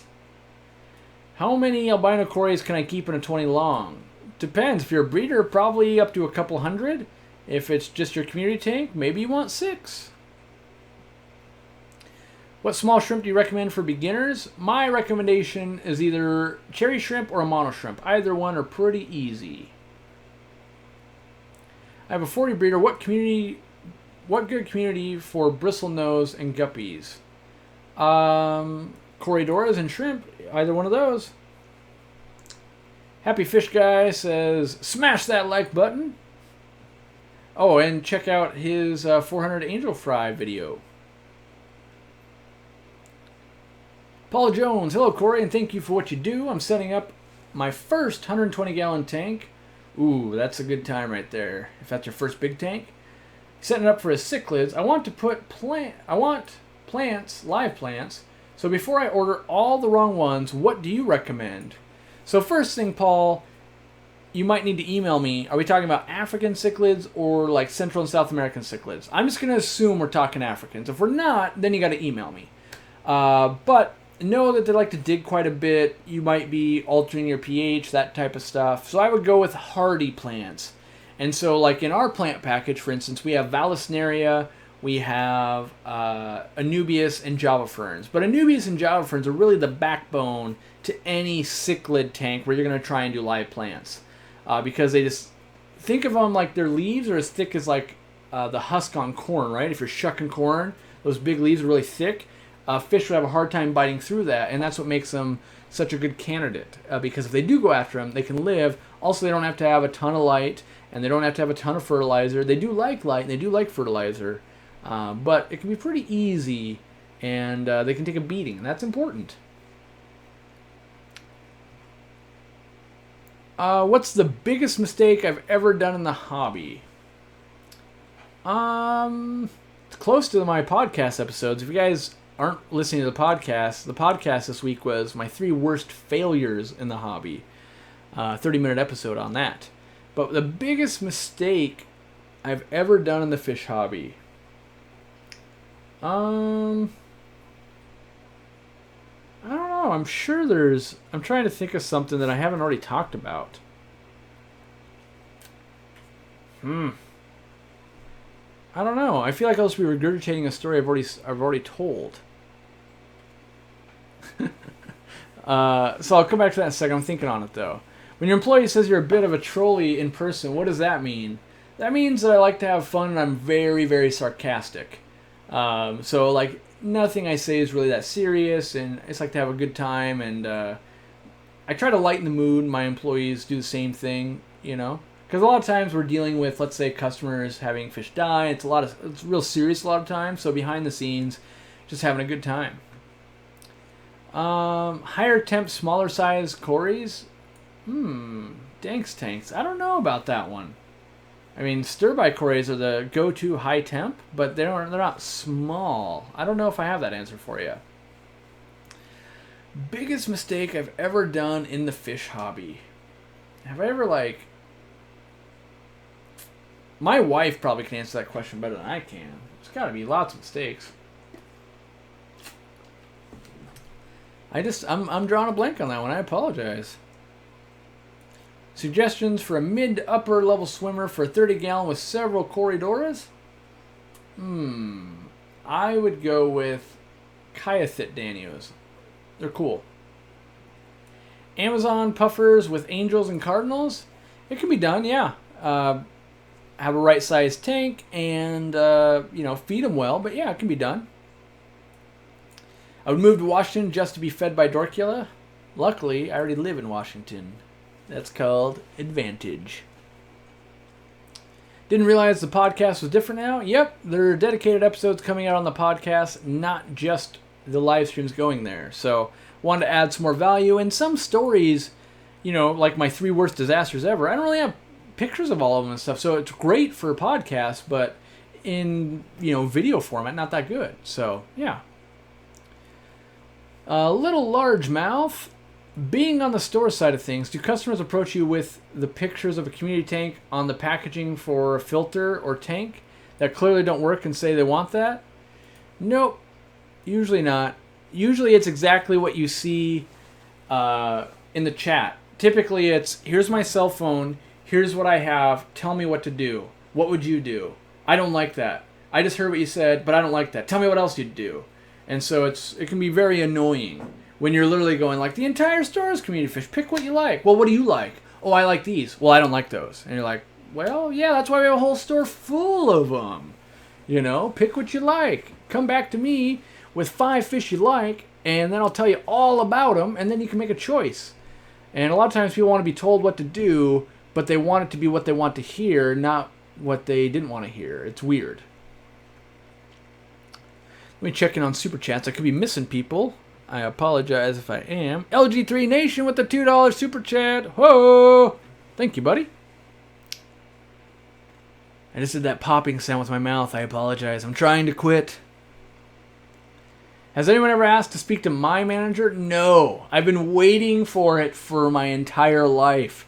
Because in my mind, when they ask to see my manager, I'm going to go into the quarantine room for about 5 seconds. Then I'm going to come back out and say, what can I do for you? And then be like, I own this place. I am that crazy. And then probably give them whatever they want because I don't want to make a scene and, I'm a pushover. So, have I ever played Settlers of Catan? Definitely, yep. I'm a nerd. You don't get this fat without playing Settlers of Catan. Let's be real. Good idea for fish or a fish with a long lifespan that can work in a community tank. It depends on the community, but if you want long lifespan, get a Raphael catfish. It'll like live longer than you will. If I just dosed with fertilizer and 3 days later did a water change, would that have been wasted? Depends on how fast your plants are uptaking the fertilizer. Like in our tanks at the store, they eat so much that it's gone by the end of the day. But if it would be sitting, you know, like and not getting used up, yeah, you waste it a little bit. But, you know, trying just to plant it appropriately or accordingly. Corvus says, a lot of folks out there want to be told what they want to hear. Yep, and it makes it really difficult when they can't even tell you what they want to hear. You know, I want my tank to look good. Tell me what makes it look good. Well, I like this. Well, I don't like that. Okay, well, a little bit of input. Well, you know, I was really hoping you could just show me the way. The funniest part of community tanks is being able to house tropical fish from all over the world in your living room. Oh, the funnest, not funniest. Funnest. I agree. That is one of my pet peeves, Corey. You give them all the answers, but they don't want them even though they asked you. I do that all day long. I'm used to doing that. That's not the problem. It's when they ask you a question and then they talk over you while you're giving the answer. That I have a problem with. Like, why ask the question if you're going to railroad right over top of me? What other bigger fish can I put in with my Geophagus robotus? And Corydoras, Rasboras, and Silvertips. I don't know that Geophagus. Let me Google it. I mean, I know a lot of Geophagus, but I don't know that one. Oh, it's because of Gymnogeophagus.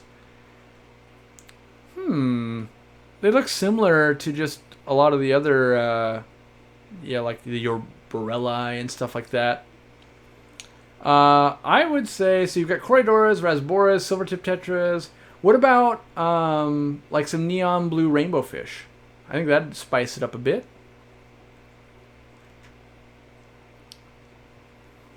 What's the worst customer I've ever had? Have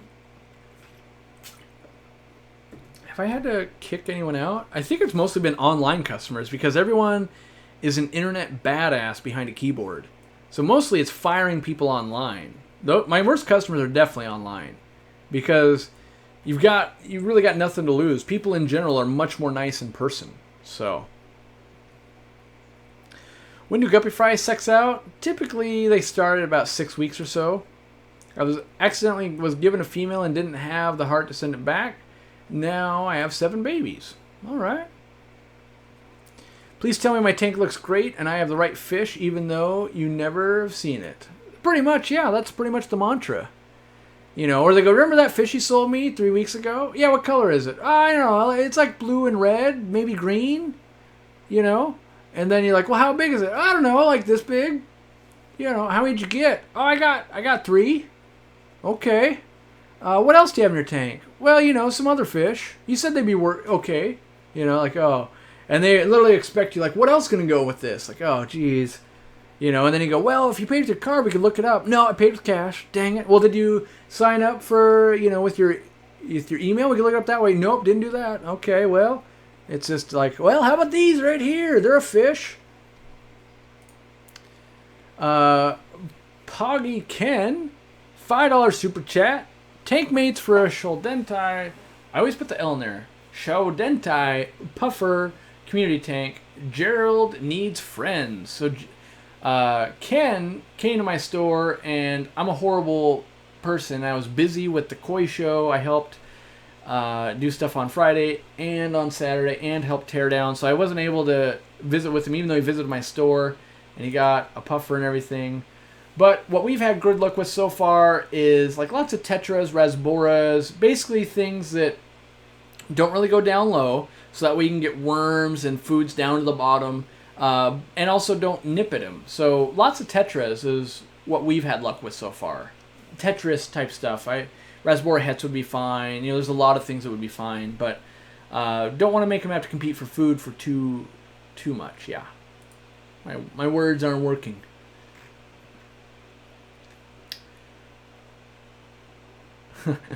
Now we're all talking about how everyone hates their jobs and their customers.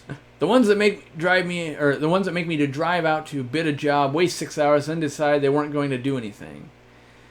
I can only imagine the raging on the drive home from that. Yeah. Well, I guess you wouldn't know at the end. You'd know like 3 weeks later, I guess.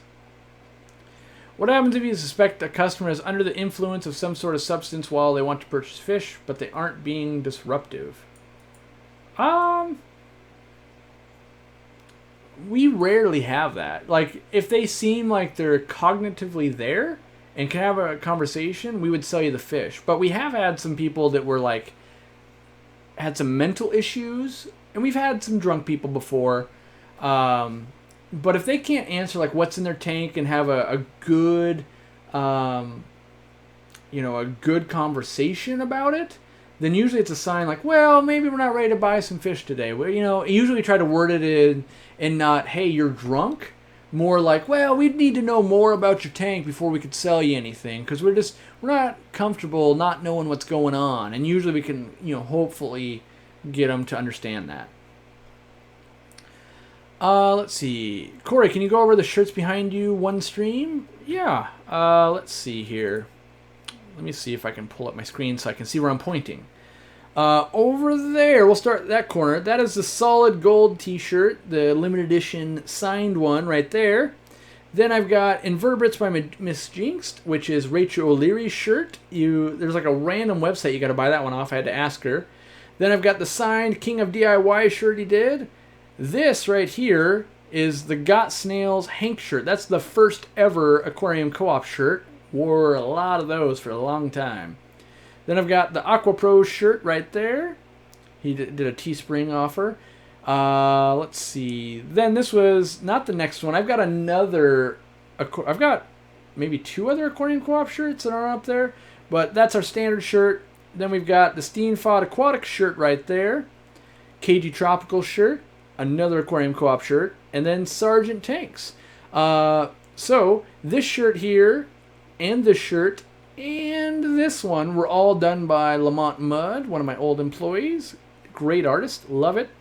Over here, while we're doing the shirts, if you will, actually right there, oh, it's hard to do backwards, and right there, that little purple shirt laying on top of the tank is an Aqua Girl shirt that hasn't gone up yet.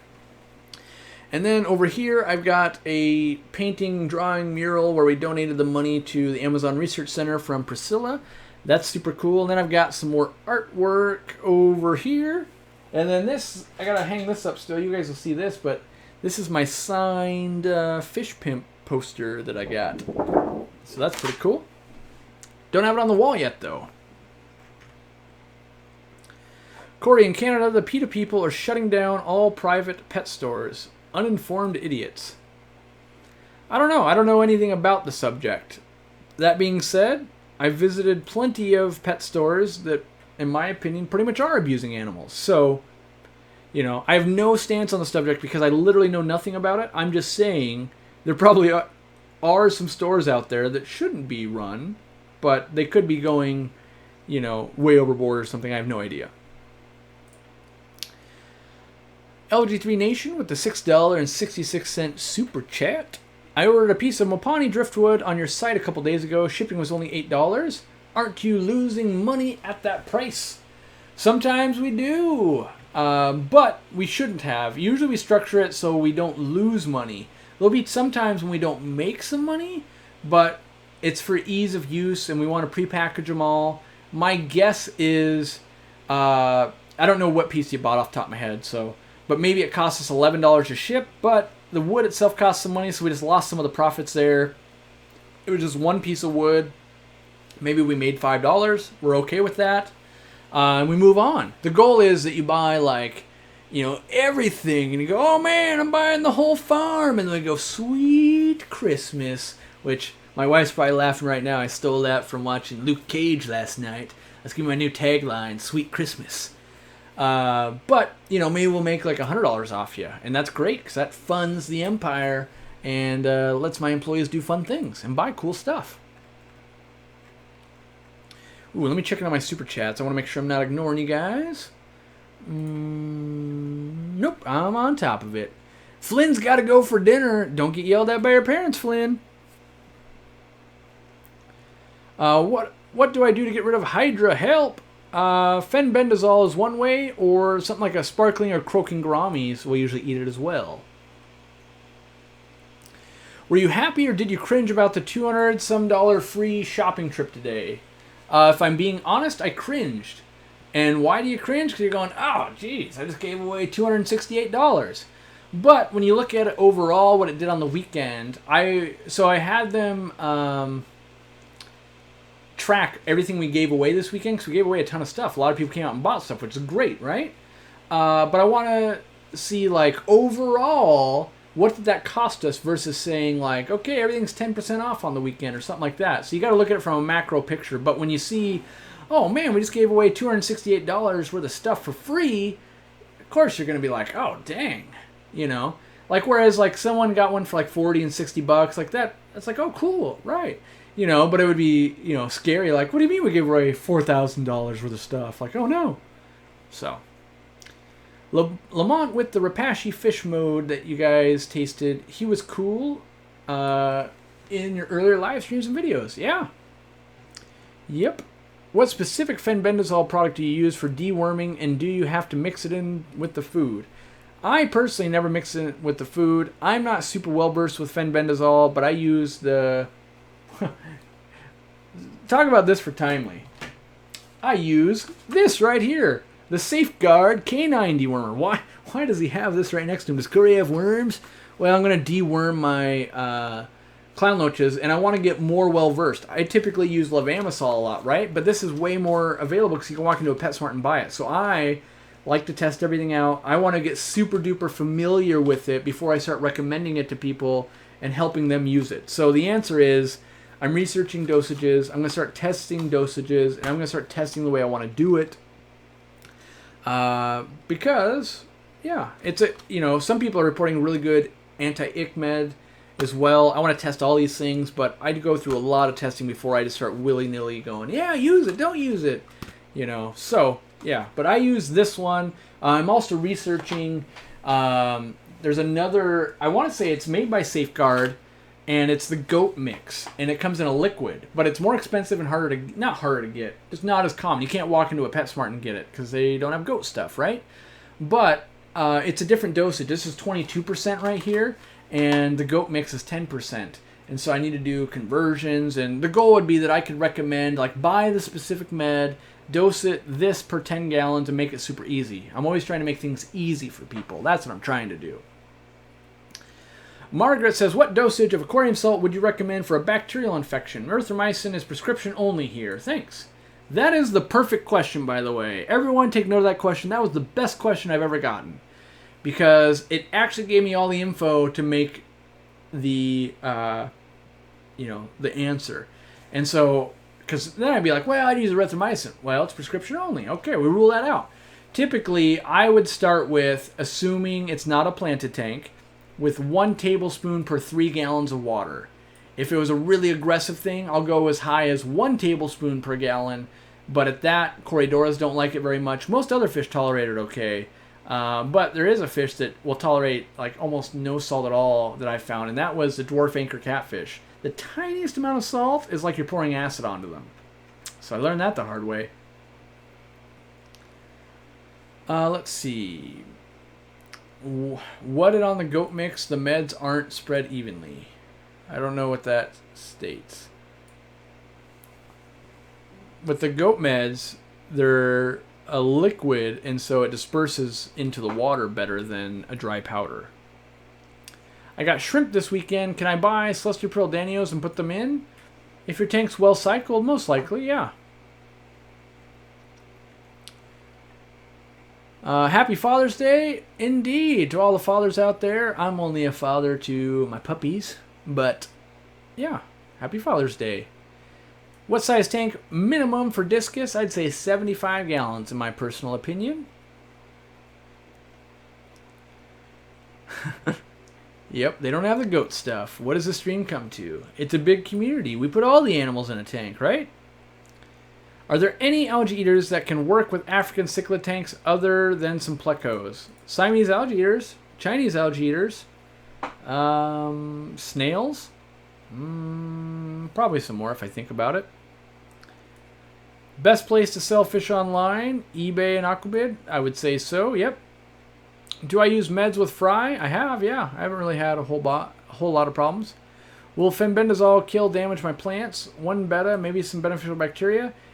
In theory it shouldn't. I've never had it do that, but I haven't used it thousands of times, so I can't speak from like a huge sample size, but in the probably 10 times I've used it, I've never had plant die off from it. What do you think about putting crayfish in a 2.5 gallon? I think it's pretty restrictive. I personally wouldn't do it. I mean, maybe in a breeding operation where I had a flow-through system or something, I could see that. But, yeah, just because something can tolerate bad water doesn't mean it should have to live in it. Super chat from Brendan's Life. This is for Corey and Jimmy. Corey for inspiring me to fill my tanks. Jimmy because I know editing can be a long process. Yep, Jimmy puts in the long hours for you guys, and I appreciate it. That's why he's moving out over here. That way he can get some of Dorcula's cooking, and we can go out to dinner, and we can talk, and he can be on the show, and we can have fun times. Would the safeguard wormer be safe for invertebrates? It's the most commonly used thing to take away parasites from invertebrates. So like shrimp, they use this. Hydra, they use this. I've heard different reports. People are saying that their nerite snails are sensitive to it, but you know, I haven't run the gamut on that, so I can't speak from personal experience. I can speak from what others I'm talking to are using all the time and their experiences and stuff. So, all right. I ordered pre-filters, 4 pre-filters for my 40 breeder. Is that too much? I want to, as you say, hot rod my Jabo sponge filter. Do you think that would be good to add more bio to my planted tank and aeration? I think so. I mean, if you already have an intake, adding a sponge on it's not much more, and it keeps leaves from blocking the flow and all kinds of stuff.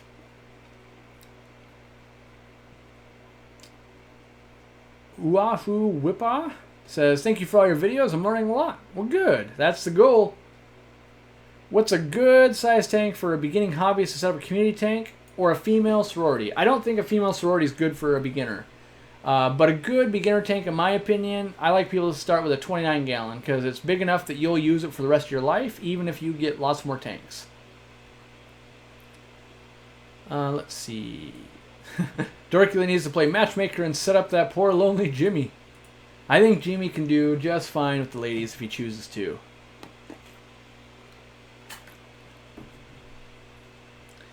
Let's see here.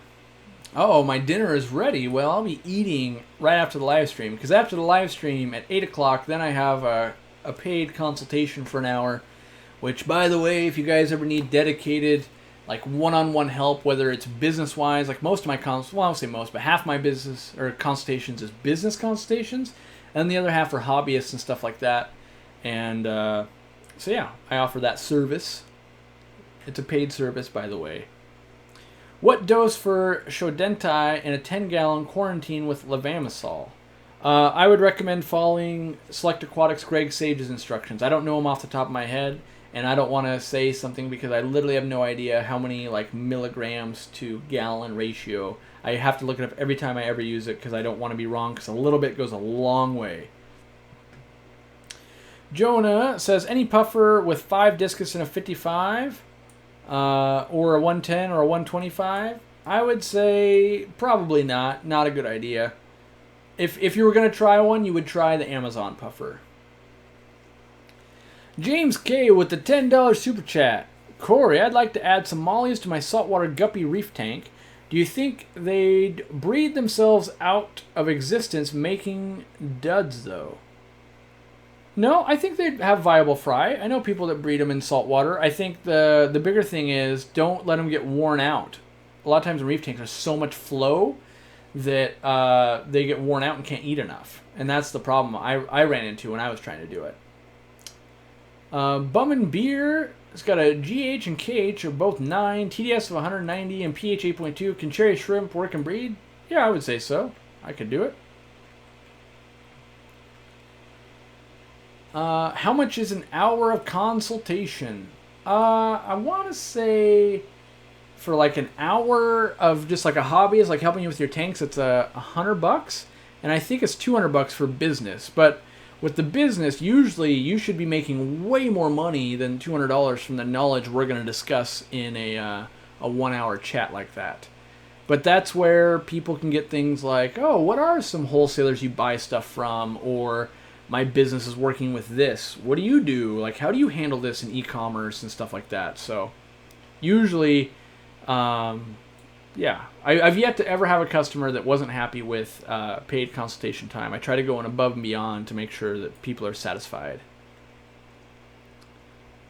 Do you get 100% of the super chats, or does YouTube take a cut? Nope, YouTube takes a cut. They take 30%, actually, at least last I looked at it.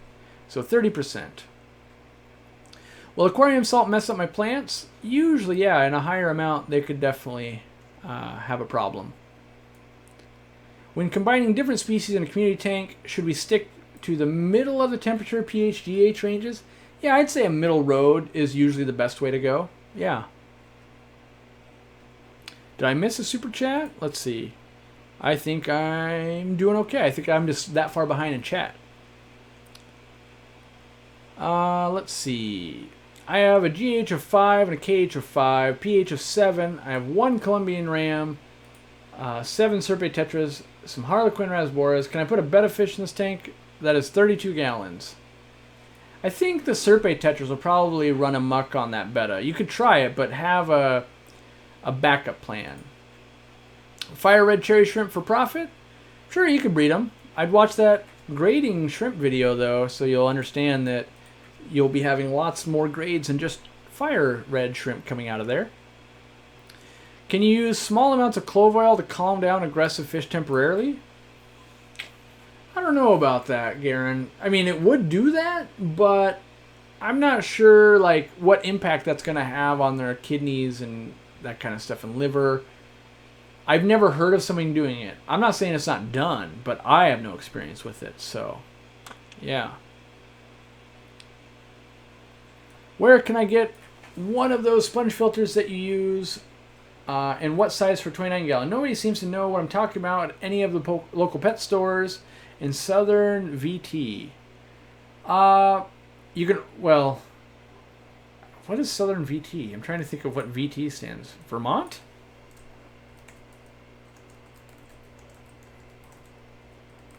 I'm bad at this. Is it VT? Let's see. That's a picture. It is Vermont, yeah. You can order it on our website. That'd be one easy way. I don't know of any like chain stores that are going to carry them in store for you. On a 29 gallon tank, I would use the Hydro 3 sponge filter, the Pro. That's what I would use personally. So I use them in my 20s, my 40s, all kinds of stuff. My cherry shrimp tank has 1/2 inch long, very thin, string-like worms. Any idea what they may be and how to get rid of them? Maybe are they planaria? So typically people use, again, fenbendazole. Typically that's what they use, but without identifying it, you know, you really want to know what you have. Is a 6-inch sponge filter in a flue ball 50 gallon with 2 filter sponges and a bio bag good filtration for an almost overstocked tank? Sounds like it. If it's well seated, yeah, you're probably fine. Favorite type of Danio? I think they're called the Lake Inley Danios. They got like the 4 stripes on them. I never carry them because they're so expensive, but I like them a lot. Melody Klassen says, thank you for the Katapa Leaves sale. Can you please let me know the minimum maximum doses of ICX to see improvement for fin rot? I've used erythromycin, general cure, and aquarium salt. Usually I would be dosing like erythromycin and ICX at the same time for fin rot and letting it soak for a week. If that's not getting it, I would move on to something else, because usually it's either a water parameter or possibly like the betta's tail biting itself, which means it's bored. But usually those things get it if it's a fin rot issue. And so without seeing more pictures and stuff like that, and a lot of bettas tail bite, so it gets misdiagnosed as fin rot all the time, and we're not watching the betta's actually biting its own fins, and there's not really a medicine cure for that. It's making sure it's not bored, maybe adding some fish, maybe a floating mirror for it, maybe a laser pointer, something like that. Shelly G, $5 super chat. Thank you for always being so generous and helpful. Well, thank you guys for supporting me, because you know I can't do this unless you guys support me, whether it's buying from the online store, super chatting us like you're doing right now, or sharing or giving us a like. Any of those, all those things contribute. Doesn't always have to be financially. It could just be spreading a video you like, tipping off someone saying, hey, you should check out Aquarium Co-op. All those things help in different ways, and we appreciate all of them. And luckily, it works out that by all of you guys doing what you do in different ways, it's working. And so I haven't had to, do anything too crazy. It's just been working. So it's a good time. I've been managing my time and jumping through different things. It's been working out well. Can you clarify regarding aquarium salt with planted tanks, please? Thank you for the information. Well, typically salt kills plants, and so anything over like a tablespoon per 5 is going to be real detrimental. It basically sucks the water out of them, causes them to shrivel up and die. And because they don't really have much to them in thickness, they dehydrate really quickly. Is $15 a good price on 8-inch koi? Could be. It all depends on the quality. Like there's koi right now. I might pay you $15 to take off my hands just because they're big and they're cool, but I don't want them in my pond because I want more space from my fish that I do want to grow. So if you like that fish and it's $15, yep, that's a bargain for sure. If you don't like it, not a good deal. All right. What should my TDS be in a guppy tank and a snail tank? In my opinion, TDS is irrelevant. So your calcium and hardness should be relatively high. I would say, if we're using a test strip, which is pretty much just as inaccurate as TDS, but 150 parts per million.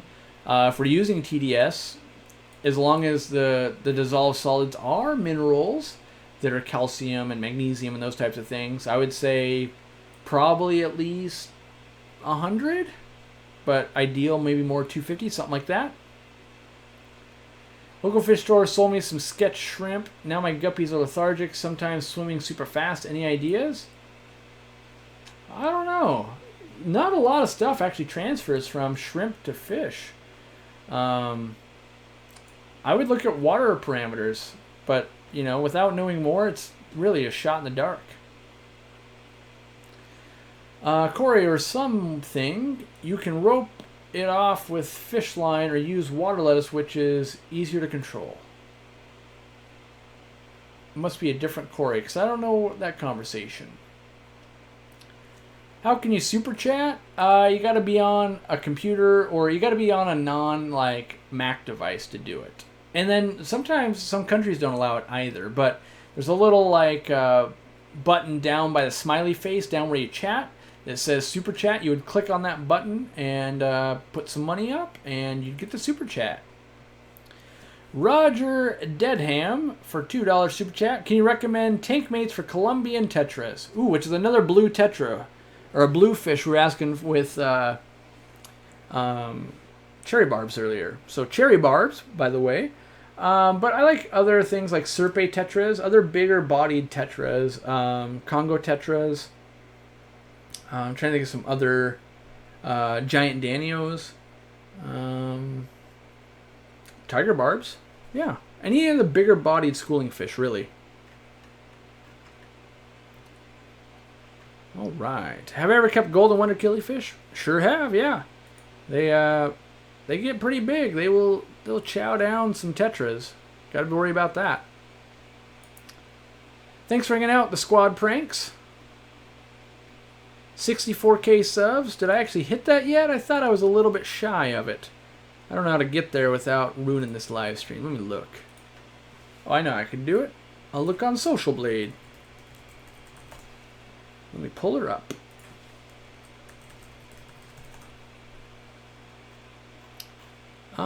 Nope, we're still 8 away, it says for me. 8 away. If you haven't subscribed yet, you could make that magic happen right now while we're live.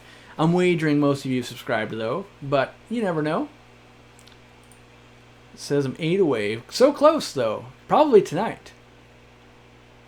I promised you a song at 64K. Oof. The hilarious part is, I wish I had something off the top of my head that was like super gangster or like opera singer, like just something that would blow your guys' minds.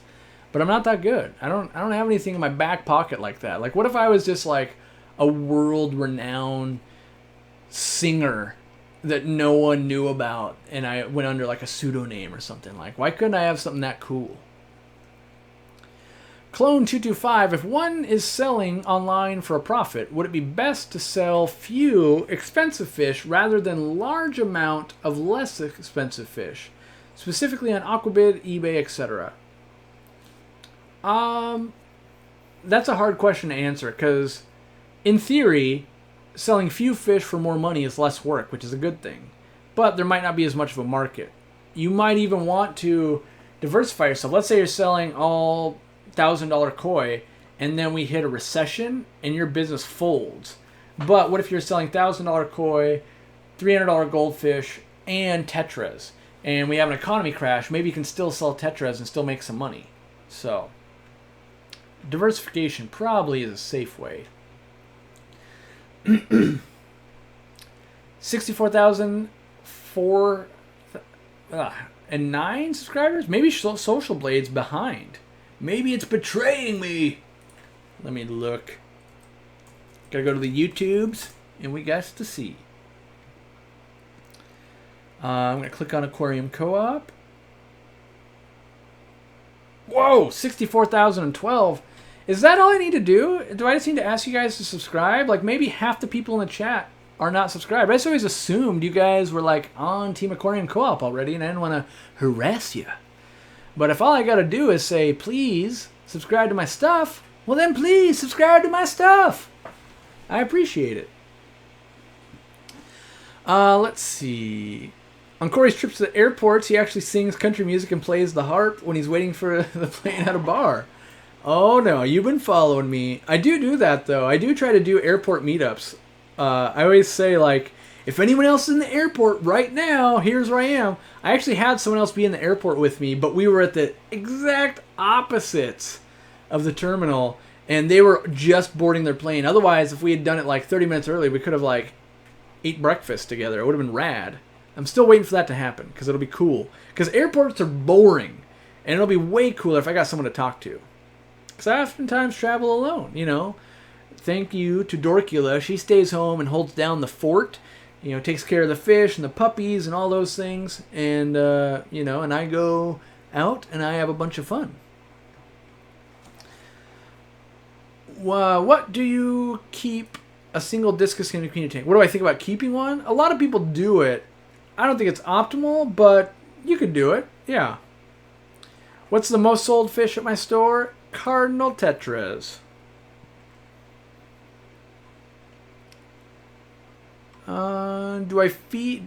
Do I need a separate fry box to grow fish fry? It can help. A separate tank's even better, but it depends on what type of fish. I found a microscopic fan worm, like a protozoa, in my tank that sticks to the glass and moves with the current, and tentacles move quickly. Does anyone know what that is? Sounds like Hydra. Google what Hydra is. That's probably what you have. I need to move my plants. I need to move my plants at 1:30. What is the best way to move the fish without hurting anybody? I was thinking about setting up small tanks at the new apartment, 30 gallons. That's a great way, actually, Travis. I like that idea a lot. And that way you can get the tank moved and then get up to temperature. And then, because like 130 gallon, well, I don't know how big that. Yeah, maybe you meant to say just 30 gallon, or maybe it's 130 gallon. But yeah, having a holding tank works wonders, honestly. I'm setting up an 18-inch tall tank. Any plant suggestions? 18 inches tall. Crypspiralis. That's like my favorite plant that no one buys from me, even though I use them in like every one of my tanks. What other tetras can I keep with a 8 longfin serpe tetras in a 20-gallon tank? See, we've already got red covered.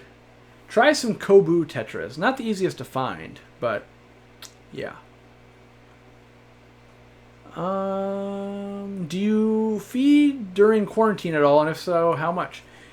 At most once. Usually I don't feed. I want them just to clear their bowels and to settle down. And they're usually stressed out from meds and from shipping and all those types of things. So not very much. Is it best to sell cheaper fish to get a reputation on Aquabid, or more expensive if you can't tell there are no local fish store near me? I would say it doesn't really matter if they're cheap or expensive. Really, you just need to sell some stuff, and people care more about how are they packed, how is the transaction, are you a reputable person, that type of thing. Can I add German blue rams and Odessa barbs to a betta sorority? Possibly. I feel like the rams could work in a large enough tank. The Odessa barbs could probably work too, because the betta sorority usually doesn't have very long fins, so it could work, but be a little careful there.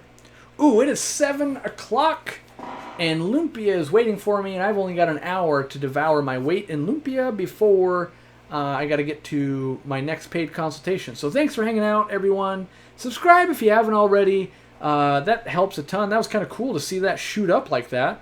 And check out the podcast. Catopolis are 40% off, I think, till tomorrow night at midnight. Maybe only tonight at midnight. So get your orders in. All the money you guys spend help to grow this entire channel and business and things. And as you see, I think we spend our money relatively good. You've heard from my employees. They seem to like their jobs. Moving one employee across country. I bought an 800-gallon tank. Okay, maybe that was a waste of funds. But hopefully it'll be super fun and keep me motivated and keep me in the hobby. One last question. Would a Mountain Dew sponsorship be the greatest thing ever? It would be the best thing and the thing that kills me. But yes, I would love it. And that's my squeaky chair. Maybe one day I'll get a chair that doesn't squeak for the live stream. Well, really, maybe I'll get 2 new chairs once Jimmy's here. So thanks for hanging out, guys. I'm going to hit this button right now. Ooh, I'm going to check Super Chats. Ooh, I missed one. Or missed 2. $1 from LG3 Nation. And Kim Sodas says $2 Super Chat. Congrats on the 64K. And thank you for your order this week, by the way, Kim. And everyone else who's ordered. It's all a great help. And especially get me through this slower summer. You guys are really making it happen. I appreciate that. And don't forget, I'm in Ohio next month at the Youngstown Club. So look into that on our Facebook page. And it's Lumpia time.